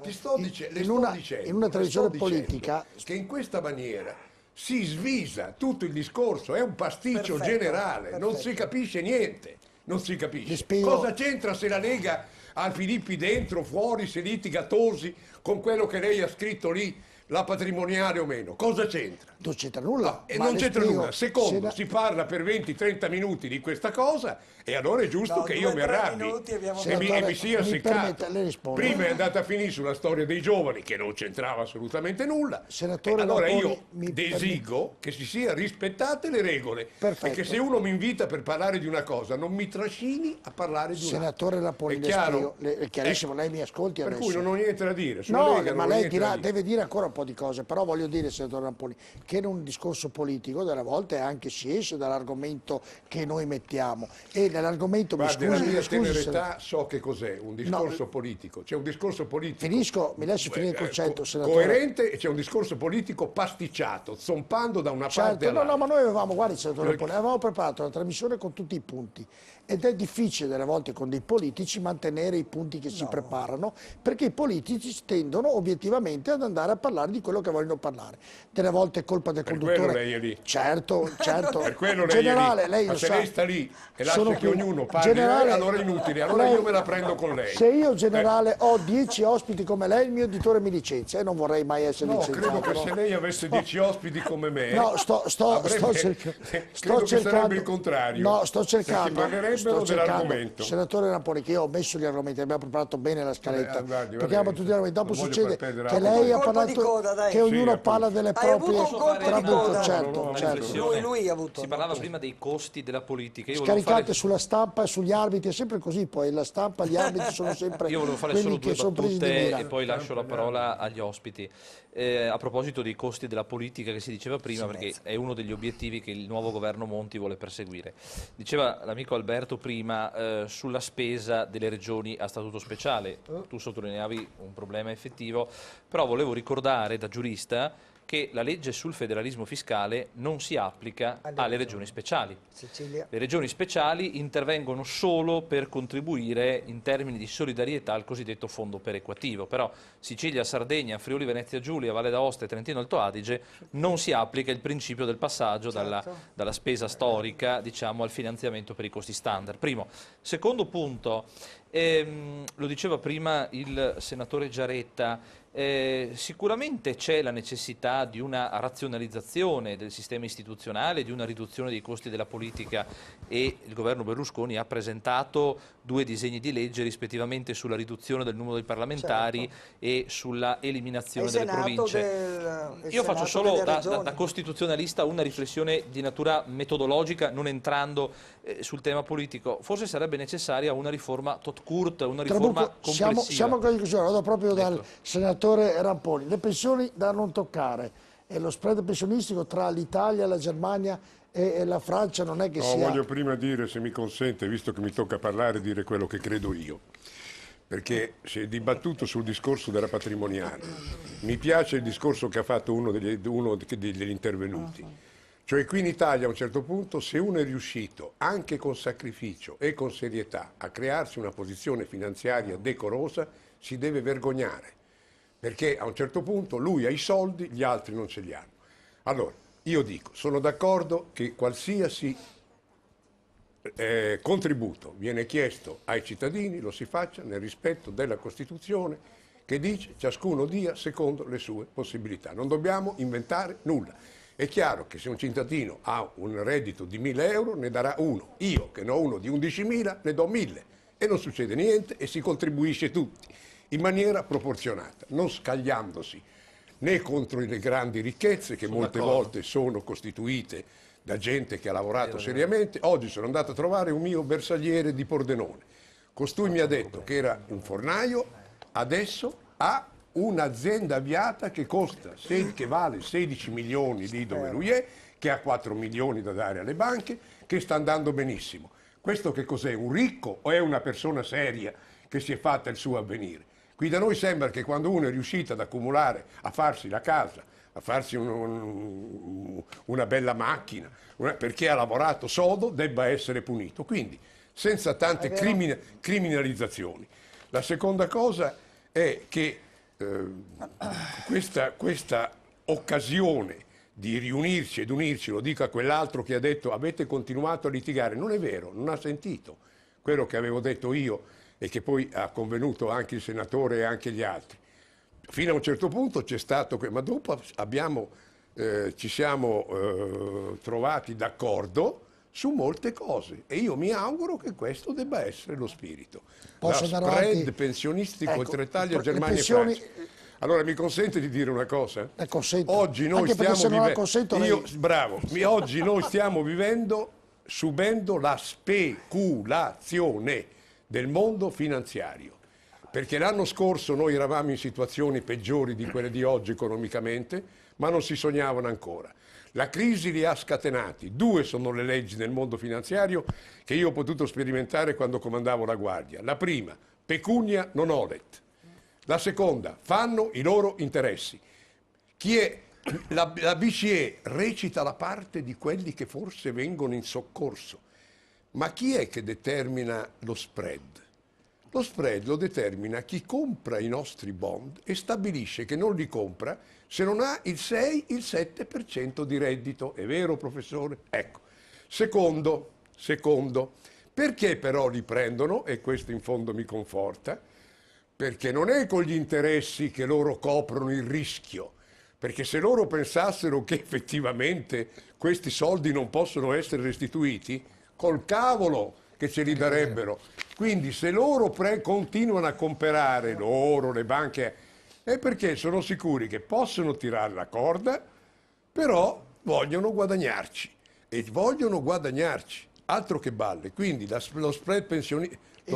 Parliamo delle pensioni. No, un momento, guardi, scusi, lo spread pensionistico, io ho sentito dire, perché non ho studiato francamente l'argomento e non so dire, ho sentito dire che noi abbiamo un'ottima legge sulle pensioni e che vi è soltanto il problema del meglio discorso di Francia e meglio Germania. d'Italia, Francia e cosa.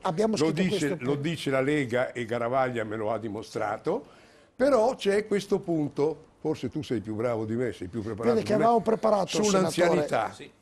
Sul discorso dei 60 anni dell'anzianità. Trabucco, sei rapido che poi... Ma in realtà lo spread pensionistico Italia, Hanno detto Germania e anche fino a Francia, 70. a me non risulta che ci sia tutto questo dramma. No, ma non le spiego. Mi scusi, senatore, perché no? Ho fatto lo spread pensionistico tra Italia, Germania e Francia perché l'Italia, nonostante la grande situazione drammatica, è messa meglio di Germania. Però il e problema, Francia. ha ragione il Sto senatore dicendo Ramponi. in senso positivo, non mi aveva No, capito, vede che non mi segue io le delle rispondo volte. per quello che posso sapere. Ha ragione, mi prendo qualche rivincita. Il problema effettivamente, come diceva il senatore, riguarda non le pensioni di vecchiaia ma le pensioni di anzianità, e mi pare di aver capito che il nuovo ministro del welfare tende a presentare questa forbice, no? per aumentare l'età dai 63 ai 68. Insomma, anche ecco, poi, 70 hanno detto. anche 70, che Sì, effettivamente sì, ha secondo detto me anche così. non è giusto, adesso la faccio inferocire, No, è io questa non so. differenza della Ah, pensione beh, noi non ci stiamo, fra, gli stai uomini, tranquillo. fra gli uomini e le donne. Noi Queste non ci stiamo, voi vivono- fate le vostre cose, voi vivono di più lo sapevo, e quindi devono lavorare di più. No, devono Ecco. lavorare uguale. Ma fammi No, pensare. no, E la devono lavorare famiglia e la uguale. casa e i nonni. E poi scusa, le donne fanno 2 lavori, 3, voi ne fate uno e anche male a volte. Vabbè. E anche neanche quello non fate. Noi facciamo i nonni, Io dico scusa, noi, facciamo i no, nonni. io sto parlando di altre cose, parlavo del professor lavoro. Marcasi, fate che figli. E anche per le donne, Fate scusa. che figli. L'avete E anche voi... aumentata voi, Sì, ma adesso le basta. donne vanno Adesso in pensione basta, nel però. pubblico Adesso basta, con una però. vostra decisione. Adesso basta, adesso Ecco. bisogna mettere uno stop. Cioè? Perché dicono anche 65, 68 fino a 70, ho sentito dire, insomma. per gli uomini. Sempre per gli incentivi, no, parlo anche per tutti, per gli incentivi e disincentivi, insomma. E vedremo, noi non ci stiamo. Comunque, se il PDL e il PD e poi c'è anche il terzo polo, che non c'è stasera, siamo Per a il posto. momento avete e andiamo aumentato in pensione voi fino a 100 anni. l'anzianità di 5 anni Va delle bene, ma donne quelle sono lavoratrici. state avanti. Intanto l'avete sì, fatto quelle voi. sono state delle conquiste. Quelle sono state delle conquiste. Queste sono penalizzazioni.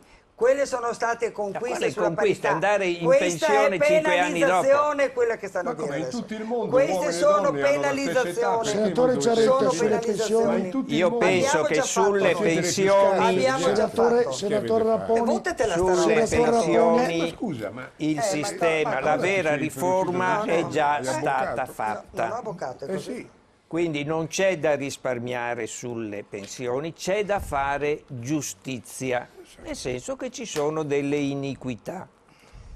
Io condivido che, ad esempio, il tema delle donne va trattato con molta attenzione perché è vero che nella realtà italiana le donne hanno sostenuto in passato prevalentemente il peso anche del lavoro domestico, diciamo, del mandare avanti la sociale la famiglia. famiglia, ricordati. Quindi, e senza le donne, allora, scusi, cosa non si so. deve, Finisce. cosa Non si deve darmi fare? contro, per Quindi, favore. premesso Non che è darmi stato contro, perché fatto votatela sta roba, quasi però, no. tutto, resta questo tema. Tante persone, in base alle leggi, sono andate in passato in pensione con un'età contributiva molto bassa. Noi ogni anno paghiamo 7 miliardi di euro, 7 miliardi di euro, a quei cittadini che sono andati in pensione con un'anzianità contributiva di meno, con un'età di meno di 50 anni. Sono dei privilegiati, no? Rispetto a chi si deve fare 40 anni, eccetera. Allora, la cosa che si può fare per risolvere questo problema della pensione di anzianità, cioè di quelli che vanno in pensione prima dei 65 anni, perché hanno fatto 40 anni di contributo. Premesso Operaio. che bisogna appunto distinguere lavoro a lavoro, perché un conto è lavorare in fabbrica con i turni notturni e un conto è essere un Lavorare dipendente sulle pubblico. strade, No? Ecco. sotto la pioggia. Allora, quello che si può fare è questo meccanismo di flessibilità, cioè chi decide per motivi suoi di andare in pensione prima dei 65 anni, poiché prenderà la pensione per un numero di anni più lunghi di chi va in pensione a 65 anni, sì, se uno va in pensione a 60 anni e vive fino a 80, ne fa 20, se uno va... Allora, questi naturalmente sceglieranno, avranno un po' meno di pensione, ma la prenderanno subito. Ci sono molte persone che si trovano bene sul lavoro o perché vogliono mantenere il reddito intero, che sarebbero disponibili ad andare anche oltre i 65 Questa anni. è libertà. E questa libertà, secondo me, si risolve con la flessibilità. Devo chiudere la trasmissione Con la perché libertà. altrimenti rimaniamo. Non con l'obbligo. L'ultima. Questo c'è già. No, non è come no? Senatore, devo chiudere la Non è trasmissione. così, non può avere sempre ragione lei, senatore. L'ultimo argomento, la no, parola no, più Qualche Mazzetto. volta ha ragione anche lui. Mazzetto, devo riprenderla. Usuranti, cosi, Mazzetto, Ma cosa? devo- Dica lui, scusa, io sto zitta, parla lui, chiama me. Scusi, un po' di equità e di giustizia. Ho chiamato che il senatore. È vero o no? Lei ha Mamma paura mia, del senatore. No, ho chiamato il senatore Mi sa per che primo, ho lei che ha chiamato il paura, senatore. non lui. Lei ha A paura. conclusione di Non ho questa paura di niente puntata, difficile da gestire da parte del conduttore. La parola più usata nelle parole di Monti è crescita e noi abbiamo fatto una provocazione di chi, quando e come. Senatore, poi a concludere Guardi, la serata. difficilissimo. Noi stavamo preparando, come lei sa, dopo i 2 decreti che abbiamo fatto per spendere di meno, avevamo il famoso decreto sullo sviluppo, che io avevo consigliato di non concentrare tutte le speranze su questo decreto che avremmo dovuto fare, ma di fare una serie di norme che favorissero lo sviluppo, con la senza distribuzione delle preoccuparsi di risorse. accumulare tutto e di non fare ancora niente. Se noi fossimo usciti con 7 o 8 iniziative che favorivano lo sviluppo, era molto più intelligente che non cercare di fare tutto un grande pumpolino. Non l'abbiamo fatto, quindi non hanno fatto in tempo a fare niente. Le dirò che qui dovremmo entrare caso per caso, dire quali tipi di proposte si possono fare.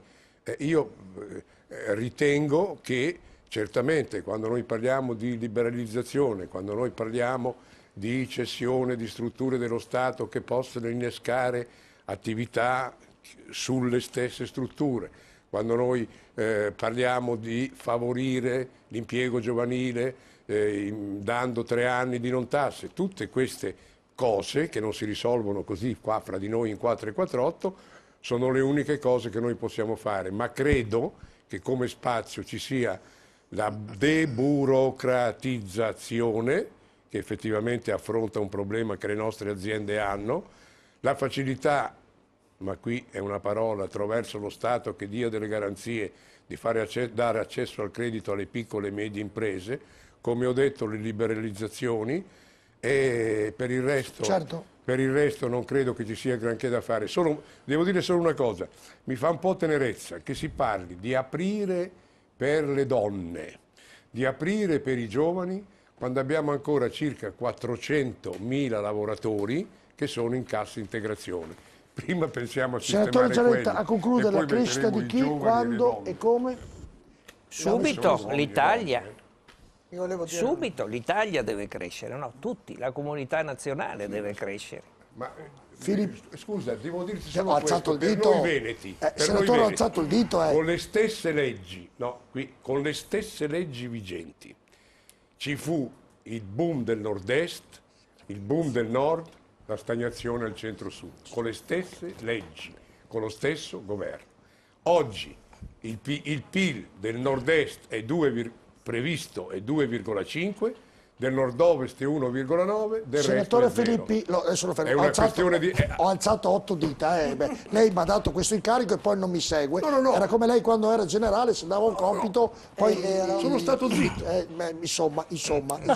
Quando hai alzato il dito? No, l'ho alzato da mezz'ora fa, senatore. Dai, se no arriviamo a mezzanotte. Allora, Scusa. allora gli diamo subito ragione a Ramponi, che ha detto anche tante cose giuste, tra cui quella che, visto che Monti arriva dal mondo delle banche, faccia qualcosa per agevolare il credito Monti alle non aziende. è mai stato in un consiglio di amministrazione di una banca, no? Perché Allora dai, vabbè, quantomeno allora è figlio di un banchiere.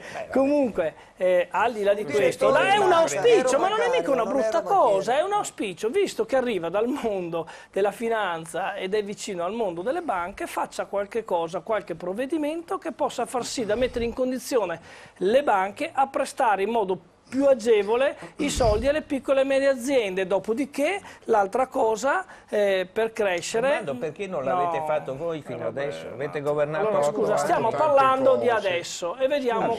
Allora, sono d'accordo sulla tua proposta. Allora, dopodiché, per non perdere anche il filo, e si parlava prima di concorrenza sleale, Volevo parlare di questo, però. Esatto, no, ma sempre per crescere, sarebbe bene poi cercare di creare maggior sviluppo. Lo diceva oggi Maroni che la Lega sarebbe anche disponibile a votare a favore se ci fosse un provvedimento che consentisse di spendere ai comuni virtuosi i soldi che hanno in cassa e che non possono spendere perché c'è il patto di stabilità.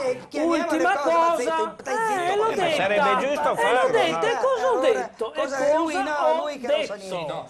cosa ho detto? E poi, per finire, Ricordare comunque che le nostre aziende vivono oggi una situazione di concorrenza sleale, non magari all'interno del paese, ma nei confronti delle aziende che ci sono confinanti, perché se abbiamo le nostre aziende che pagano il 60% di tasse e hanno un grado di burocrazia che anche quello è molto costoso, evidentemente quando in Austria o nell'ex Jugoslavia pagano il 20 e rotti per cento, evidentemente questa io la chiamo concorrenza sleale. Sono riuscito a dirla fino in fondo quello che penso. C'è il generale che mi disturba. Avevo detto, c'è il generale, ecco, lei è ora, indisciplinato, signor Manetti. Le stavo dicendo Mazzetto perché volevo parlasse lei, per quello ho detto Mazzetto. Grazie.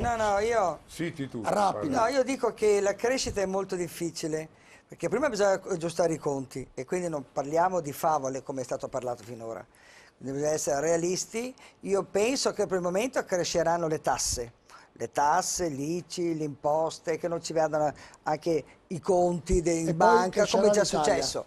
E quindi la crescita è un tema che verrà affrontato, io mi auguro, quando avremo il bilancio